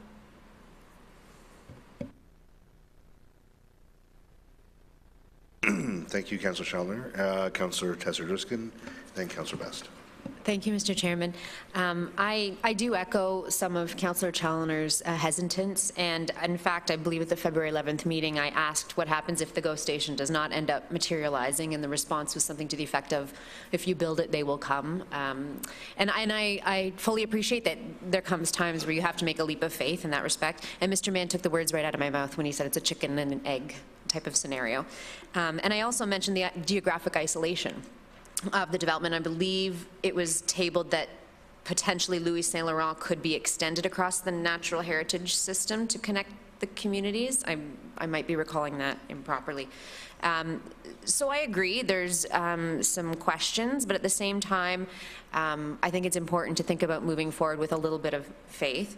My question, though, is given some of the, I don't want to say reluctance, but perhaps delay at the region with some other projects, do you anticipate any obstacles at the regional level as far as delays? I'm not talking about intentionally making things difficult, but as far as delays might go that could potentially cause problems with the proposal to Metrolinx as well.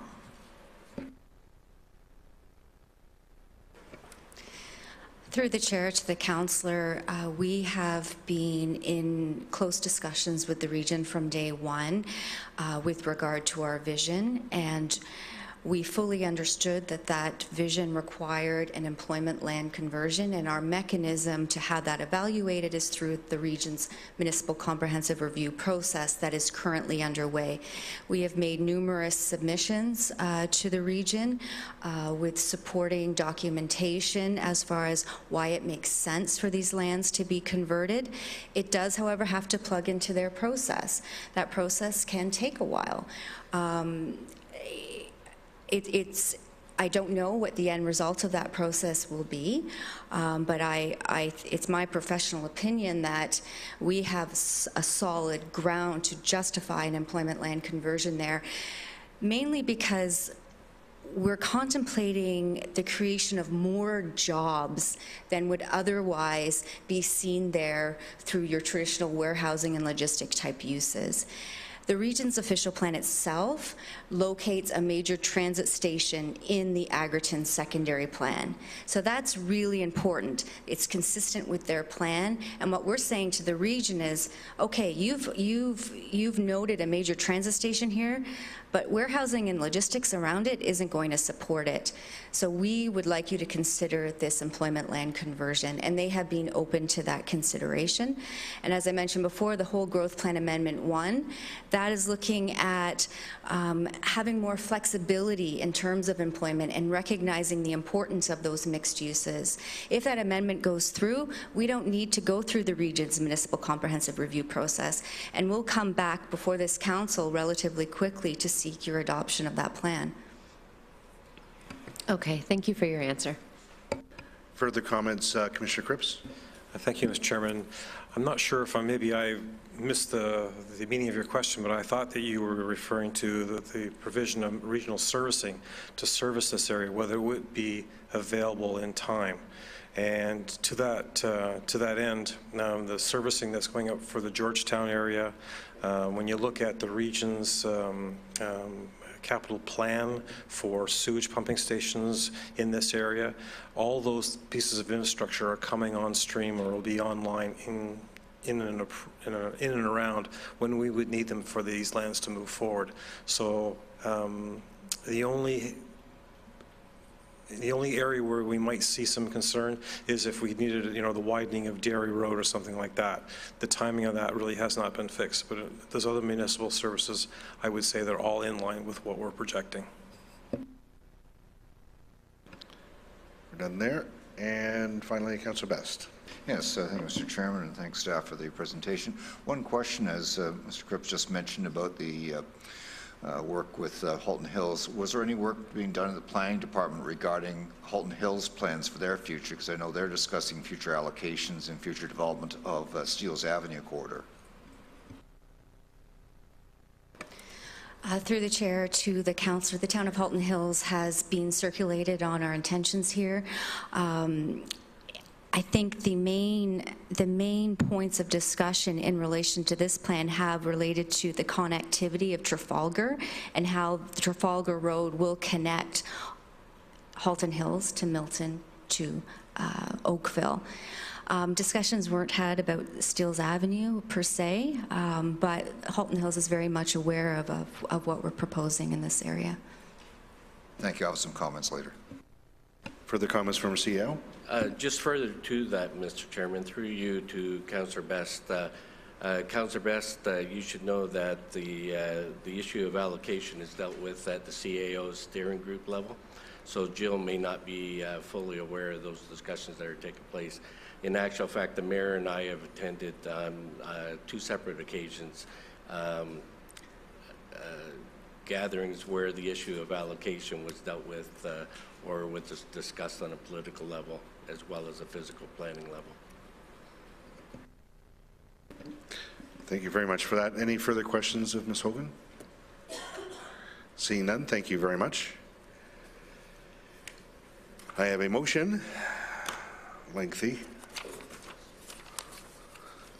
Get comfortable.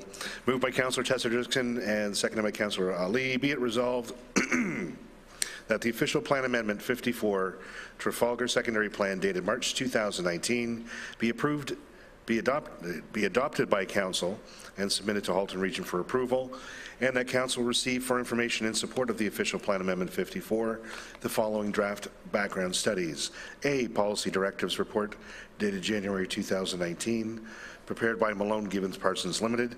B, population, employment and housing analysis dated March 2019, prepared by Malone Gibbons Parsons Limited. C, community facility and human resource services impact analysis dated March 2019, prepared by Malone Gibbons Parsons Limited. D, parkland recreational and library gap analysis dated March 2019, prepared by Monteith Brown Planning Consultants. E, retail commercial assessment dated November 2018, prepared by Ward Land Economics.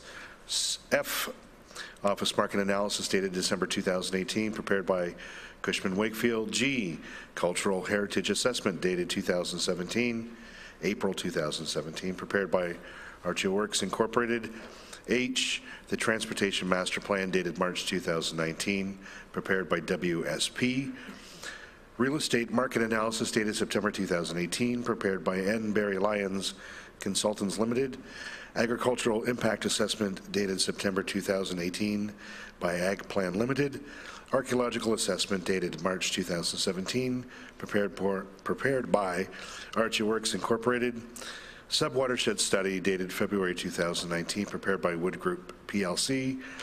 Area servicing plan dated March 2019, prepared by Wood Group PLC, and that the town clerk be directed to forward Halton Region copies of each of the background studies in support of the approval of the official plan amendment 54, and that the Commissioner of Planning and Development or their designate be authorized to incorporate any technical modifications to the above noted background studies that may be identified through further review with agencies and stakeholders. Please, no one say, could you read that again? Questions, comments, Councillor Best. Yes, Mr. Chairman, just on the resolution itself, if the mover and seconder would accept a friendly amendment, could we also copy this to Metrolinx, the Minister of Transport, and Halton area MPPs?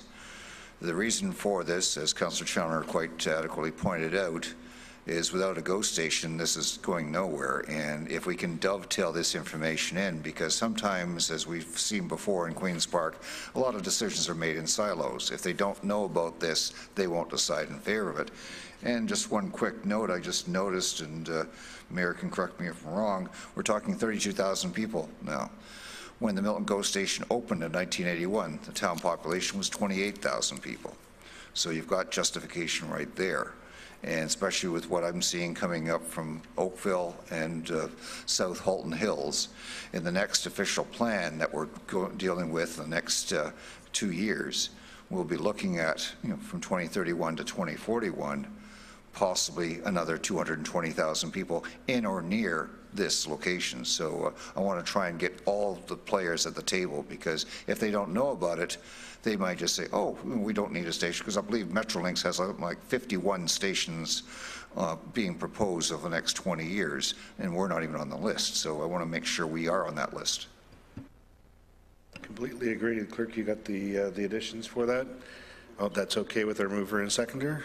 I'm getting nods. That's good. So that addition will be made. Anything further, Councillor Best? Councillor Challoner. Thanks, Mr. Chairman. I am deeply concerned, but I will support it in principle. But I am deeply concerned. It would be helpful to me, and perhaps others, if there was some sort of timeline that was attached, if staff would give consideration to that in future reports of this nature, that sort of give a sense of a couple of things. One, where the Metrolinx discussion is, because that's critical to this program going forward, as Councillor Best has indicated.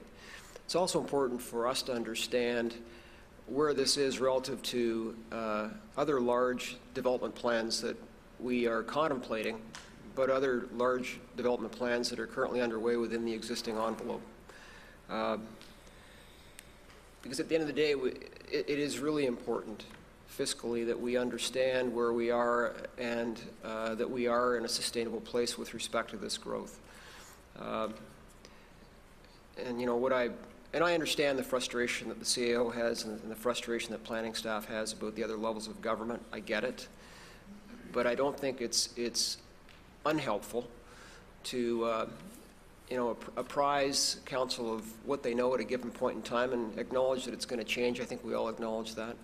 But it's really important to have a timeline that's out there that sort of sees a bunch of critical parallel paths. So this path, the Metrolinx path, the current path for development south of the town of Milton, and how that's proceeding. We get questions about it. We also have a fiscal responsibility to the community to understand that, you know, when we're finished here, it's going to continue, and it's going to continue in a sustainable, responsible fashion. So I will support it tonight, but I feel that we need an awful lot more information. And it would also be helpful, I think, if council understood what we're investing, what we've already got invested in this program, and what we think we're going to need to finish the job. Because quite frankly, the other levels of government need to know how this community is vested in this project. And if it's in the millions of dollars, and I suspect it probably is, they need to know that. They need to know that this is serious. And they need to step up. And if they can't, they need to let us know sooner rather than later so we can get on with our business and go in another direction. Fair enough. Thanks very much. Mayor Krantz. Yeah, Mr. Chairman, thank you very much. I can assure members of council and the public that this is going to happen. Okay, it's going to happen. It's just a matter of time. The CEO alluded to it earlier on there, and I guess I'll suggest stay tuned to what's probably going to come down the pipe. And I support it as well, and not only the amendment that Councillor Best has made on circulating it there, but I think as well, Mr. Chairman, that I think the feds are going to play an important role in what I think is going to happen, okay? And I don't have a lot of inside information, but that's why I go out on the limb and say it's going to happen. And I agree that CN and CP haven't been the most cooperative to date, but I think, and I predict, things are going to change in that regard. So Councillor Best made mention of population. You ain't seen nothing yet as to what's going to happen in Halton. That includes that part of Milton. That includes that part of Halton Hills. I know Halton Hills has suggested one time that they only wanted to expand to 20,000 people. Well, that's a pipe dream. That's a pipe dream. You know, triple and quadruple that for starts. That's what's going to happen in that end of the region. So I guess my point is get prepared for it because it's going to happen. Mark it down in your little black book that I told you so. Duly added. Thank you, Mr. Mayor Krantz. Any further questions, comments? We'll move forward with the resolution as amended. All those in favor? And that's carried.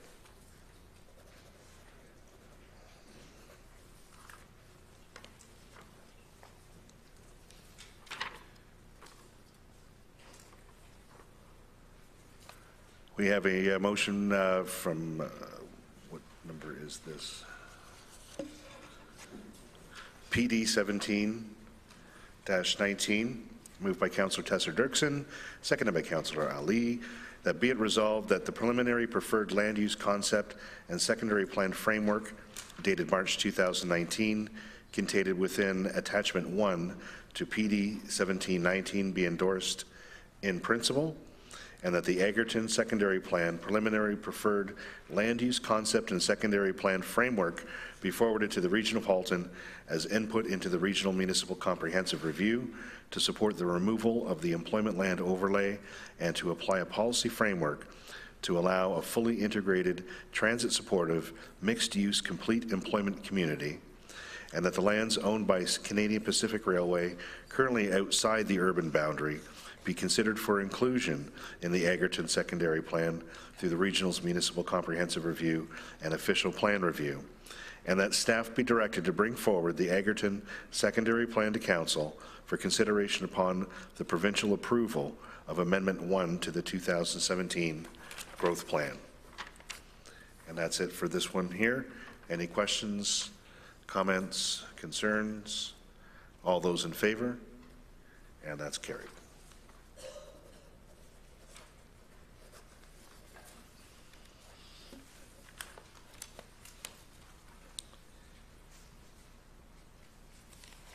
It would be a council meeting without notices of motion. Oh, yes, it is.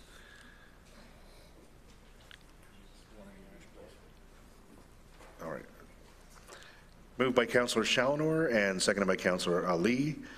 Notice of motion, be it resolved that whereas the Emerald Ash Borer devastated the town of Milton's inventory of ash trees in some of its residential subdivisions in 2015, 16, and 17, such that the town could not afford to replace all of them in a timely fashion, and whereas that given that other species of trees in the community have been destroyed by disease in the past, and it is likely other species will be attacked by disease in the future, therefore be it resolved that the town of Milton staff investigate the feasibility of establishing a program that encourages commercial and residential taxpayers to help fund the replacement of the trees on town boulevard, park, and ravine properties in exchange for a tax receipt. And further, that town staff report back to council with its findings before May 30th, 2019. As the mover of the motion, Councillor Challenor, would you like to comment? Yeah, thanks, Mr. Chairman. So I think people are quite aware of the issue that we faced over the last number of years with respect to the ash borer, particularly those who live in Timberley. Most of the trees there were ash. Town couldn't possibly replace them. Wasn't feasible. How do you deal with that issue when you're a community of our size, and the number of trees that were damaged and destroyed? And so there was discussion that took place at that time, you know, amongst neighbors, can we replace trees? I actually did replace a couple of trees at my cost because I felt it was important that they be replaced. Comments were made about, hey, could we get a tax receipt? At that time, we could not get a tax receipt. But I sense that, you know, if we can develop a program that staff is comfortable with, I think that will attract interest from the public, and it may be an opportunity that pays dividends down the road in a number of ways beyond diseased trees. So I put it forward for consideration by council and staff. Councillor Ali as a seconder, anything to add? No, I'm good, thank you. Discussion, Mayor Krantz. Mr. Chairman, are we talking about, and I'm supportive of what I think is being advocated, are we talking about a tax receipt federally off your and my income tax? And if this was to apply, wouldn't it be nationwide, I suspect? And I know what's being suggested is staff have a look at it and encourage it, but I want to try and get my head bent around what the possibilities of getting a federal income tax receipt. Are we just talking about a receipt and have it deducted off of the property tax base? And if that's the case, then, you know, not so sure about that even being legal or not. So just like to have a little bit of an idea where we may be going with this. Commissioner of Finance. Through the chair, our understanding it is an income tax receipt that we're talking about, and we would do it as we do with some other similar donation receipts that we provide today. We'll come back with full details in a report, but based on preliminary investigation, there is an avenue under certain criteria that we can provide for income tax receipt. Excellent. Anything further, Your Worship? No. Any other comments? Questions, concerns? Seeing none, all those in favor? That passed.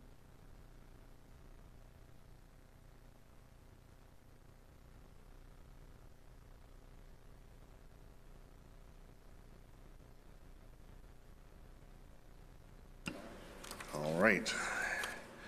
Moving along the notice of motion trail, this is the one where we have to waive our bylaws. Be it resolved, it's moved by Councillor Challoner, seconded by Councillor Tessa-Dirksen. Be it resolved that whereas Procedure Bylaws 007-2019 provides that notices of motion shall not be discussed or debated upon introduction, but shall be included on the next regular council meeting agenda for consideration. And whereas Section 7.9.3 of the Town of Milton Procedure Bylaws 7-2019 as amended permits the notice of motion to be considered upon its introduction by an affirmative vote of 2/3 of the members present. And whereas it is deemed impractical and not in the best interest of the Town of Milton to delay the consideration, therefore be it resolved that the pertinent rules of contained in the Section 7.9 of Procedure Bylaws 007-2019 be waived to permit the introduction and consideration by Council of the notice of motion on the Council agenda pertaining to the Council Financial Education Workshops. He's got to be shorter. Again, requiring 2/3 majority. All those in favor? And that passes.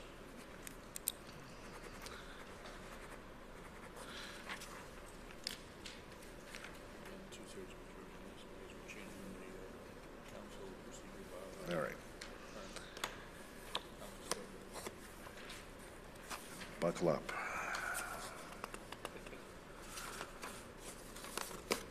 Buckle up. All right, and again, this requires 2/3 majority since we will be making changes to a council calendar. Moved by Councillor Challoner, seconded by Councillor Tessa-Dirksen. Be it resolved that whereas one of the roles of Milton Council in the Municipal Act 2001 is to maintain the financial integrity of the municipality, and whereas it is critical and expected that all members of council maintain and continue to develop working knowledge of the town's operations, including those operations related to and which have an impact on the financial management and fiscal condition of the town, be able to fulfill the above requirement. Therefore, be it resolved that staff be directed to institute council workshops for members of council with respect to the financial management and operation of the town, with a mandate/guiding principles as follows. Workshops will be offered 4 times per year in the evenings with consideration to timing, nature, and content of the key financial and strategic decisions to be made by council.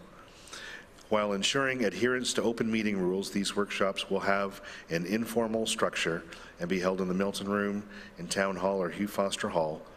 Workshops will leverage as much as practical the existing material produced for council or the public, including but not limited to operating and capital budget statements, project milestone or status update reports, the town's annual financial report, including financial statements, annual reporting in areas such as investment, development charge reserve funds, purchasing and risk activity, property tax policy and tax rate setting, assessment-based management, purchasing activity, service delivery methodology and reviews, asset management planning, growth financing, including development charges, fiscal impact studies, and financial agreements, user fees and non-property tax-based funding opportunities, financial controls and management, treasury services, including debt, reserves, reserve funds, and investments, financial policies. Attendance by members of council will be optional. Workshops will not preclude the opportunity for any member of council to meet individually with staff, and no decisions will be made at workshops. And further, that these sessions be offered only for this term of council, with any future council having the opportunity to set its own educational structure. And further, that the inaugural workshop be held during April 2019. and further that council revisit the mandate of the workshops after its first full year in order to ensure council's intended outcomes are being achieved, and further staff be directed to update the schedule of meetings previously approved in relation to CORS 064-18 in order to accommodate the workshops as described above, and further that staff be directed to present an updated procedural bylaw to council for approval to reflect this change in the existing governance model. Again, it was very long, but it is important. I want to make sure everybody got all of that. As the mover of the motion, Councillor Challoner. Thank you, Mr. Chairman, and if you could warn Councillor Tesser-Dirksen, I'm going to be throwing it over to her pretty soon, because I only play the front end.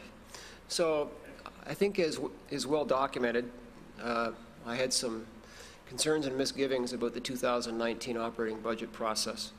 And as I indicated, at the time, my concerns were really with the previous council. I didn't have an issue with how staff managed the process. And as I sat back wondering how, when it all went down, I was contemplating how I could have made it better. And I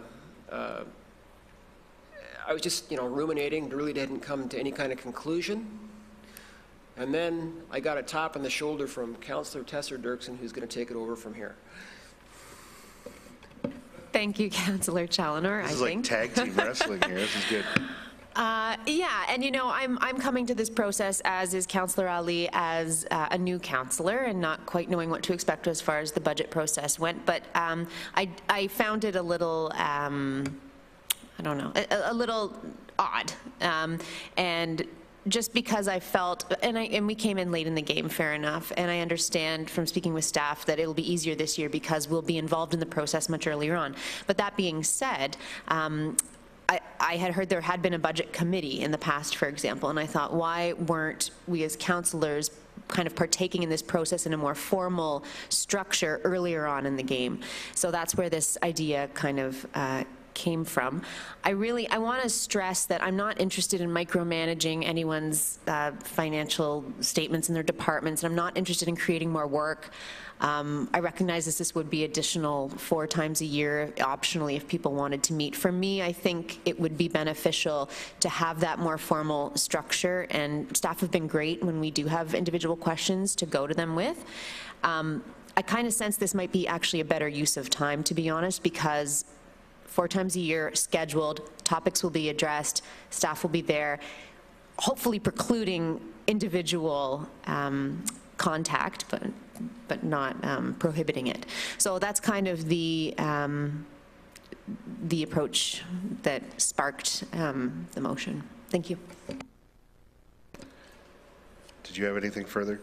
Yeah, I just want to thank Christina for coming forward. I want to thank Christina for helping with the writing of the motion. But I also want to thank I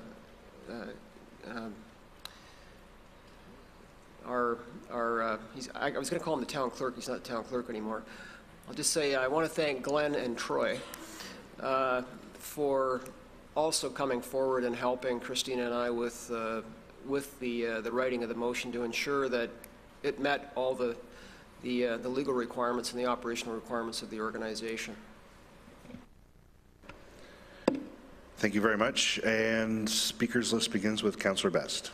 Yes, Mr. Chairman, I support the motion as to let the local councillors know we had a very interesting allocation and tax policy workshop at the region, and the region, basically took the same idea of having workshops every month because we have 8 new councillors and a new mayor, and a lot of things happening at the region as well as locally because we have the service review coming on, we have to look at the budget for next year, we have a lot of things coming down from the province, so I commend both councillors for initiating this and looking forward to the workshops. Thank you, Councillor Best. Councillor Ali. Thank you, Chairman. I appreciate this initiative. I appreciate this motion. I welcome it with open arms, but I just want to know if there's a financial impact of this, A. B, if this will be taxing for the staff. Thank you. Commissioner? From my understanding of the motion, no, there is no financial impact directly resulting from this. My understanding is from a material perspective, we will be leveraging material that we're already producing for council, and that will be the focus of the discussions. And with each of these, we would be making sure that we're touching on the topics that are most relevant and of interest to council. Anything further? Thank you. That answers my question. Councillor Hamid? Thank you. One of my questions was asked, just for my understanding, because I did not have a chance to talk to the mover and seconder, will the budget sessions qualify? So if we had a workshop on different departments and their budget and the upcoming 2020 budget, will that qualify under this? I'm hearing nods. I would look to confirm it with council, but I think we'd look for the Q4 to make sure we're integrating the topics of this with the budget itself, given the magnitude and importance of that process. Okay, that answers my question. I think it could be a great thing, but I'm wondering if it's possible to, or if mover and seconder would be open to revisiting it after a year. Because after a year, once we've done it for a year, we might want to increase the frequency or decrease the frequency or change the program. So rather than committing for the entire term, I'd love to be able to try it out and then discuss it again, same time next year to see how we want to do it next year. I believe, Councillor Hamid, that's in there. And further, that council revisit the mandate of the workshops after the first full year in order to ensure that council's intended outcomes are being achieved. Is that? I'm all in. Thank you. There we go. Mayor Krantz, sorry. Thank you, Mr. Chairman. I support what's being advocated there too, but I know how, as I suspect the majority of my colleagues know how to read a balance sheet. You don't want to have to spend a lot of time with me for sure and tell me how to read a budget balance sheet. And the reason why I'm really totally in favor of it, to try and make sure that an 8.3 increase is not on the agenda again. And if this is what's driving this, then count me in 110%, not 100%, okay, after having made that point. And I'm really pleased to hear about the micromanaging of it. That's not where one of my colleagues had mentioned a few moments ago. I've been involved over the years, believe it or not, in many different budget processes. What I want to try and to avoid is getting into where you can buy a package of nuts and bolts at this store, 10 cents cheaper than you can at this store. That'll creep in if we're not very careful. And that's micromanaging. I can assure you of that if we're not very, very careful of that. So I wonder, Mr. Chairman, who's going to set the agenda for that workshop and how is that going to evolve? Because I think, and I'm glad to hear that it's after 1 year, and I know this is in here, so we'll have 4 of them, then assess how well we're doing or how well we're not doing. And one of the things that, of course, I got the time of year figured out too. If there's 4 of them, I know when we're going to wind up is a year from now, after we've dealt with budgets. So that's going to be the interesting part of it, hopefully keeping away from that 8.3% increase that I just alluded to. So the question is, who's going to set the agenda? And is there a possibility? I know that members of council, including myself, always have Monday night set aside. So could they happen on the off Monday night? Has anybody thought about that? And if not, that's really what I would suggest. Commissioner? Through the chair, we haven't established what the specific process and timing would be yet. We obviously would look to ensure that it aligns as well as it can with the council's existing schedules in terms of other town and regional commitments. In terms of the agenda setting, I do think it's important that as staff, if council will allow, us taking a first shot with each agenda as to what we think is most timely and relevant. That way too we can ensure that we're reducing the amount of any additional effort since we can leverage already what we're working on at the time. Thank you for that. Anything further, Your Worship? Just, Mr. Chairman, I want to be clear, are we talking about then hopefully holding it on and I might have missed it, on and off Monday night?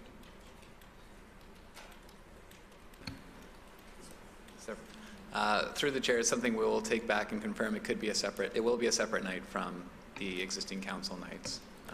Well, I think, as I understand it, that's what the resolution is talking about, a separate workshop, separate from regular council meetings. So, okay. Seeing is good. Final comment, Councillor Shalma. Yeah, Mr. Chairman, with respect to the mayor's question about setting the agenda, staff would set the agenda. Glenn has had very fulsome discussions, as has Troy, with Christina and I encourage all other members of council who want to suggest particular topics to be reviewed in addition to what's been identified. You know, what we identified in the motion was an initial list. As we go through this, there may be other items that members of council wish to add. And quite frankly, it's an educational workshop. And if people don't feel that they're getting the information they need, then speak up. Staff will add it to the agenda. I'm sure we're not going to object to it.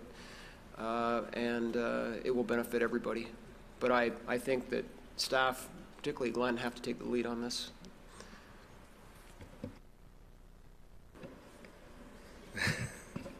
Anything further? Sorry, excuse me. So we finished with that. Outside of me reading this again, anybody have any questions, any comments, any concerns? And all those in favor? And that's carried.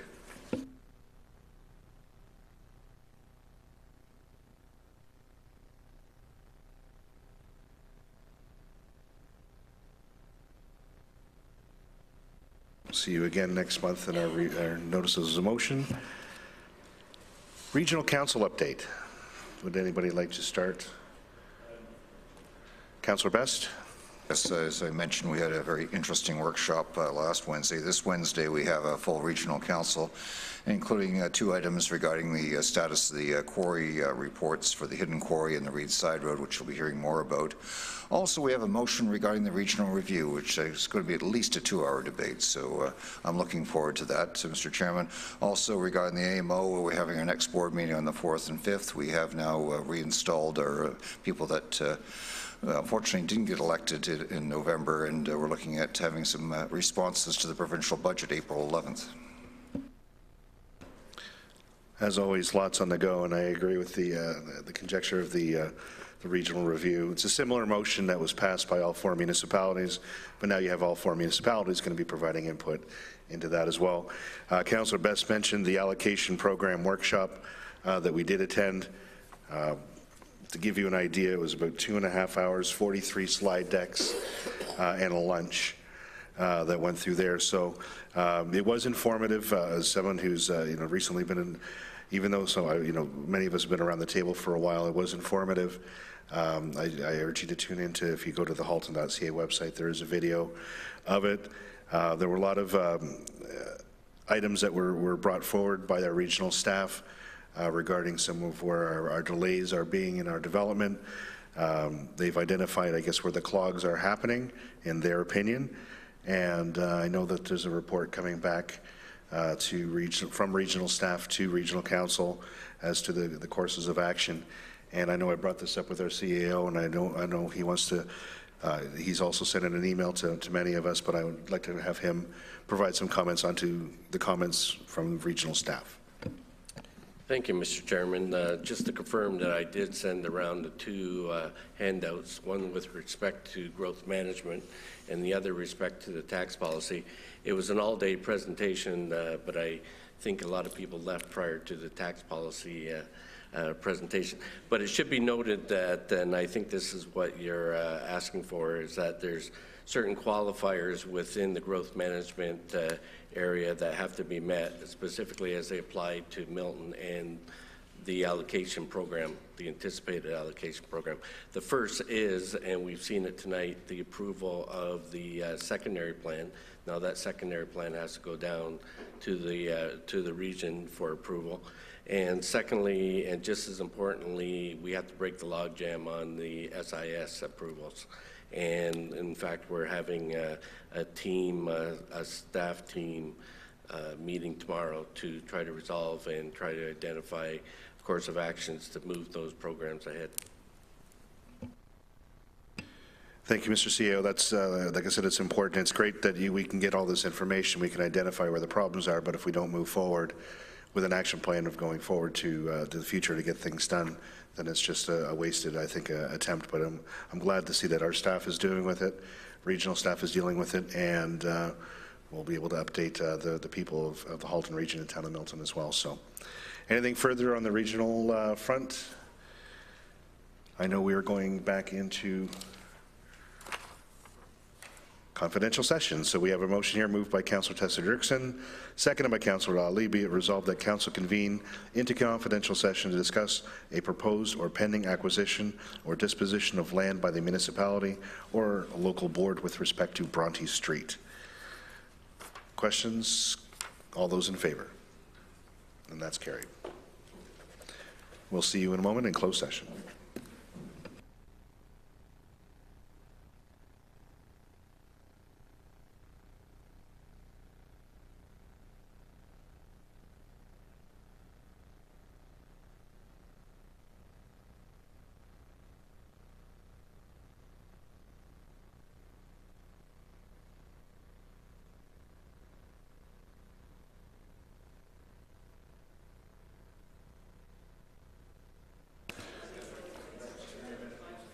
Members of council, we will be staying in here. We're shutting off the stream. So we will be reconvening back in here. Yes.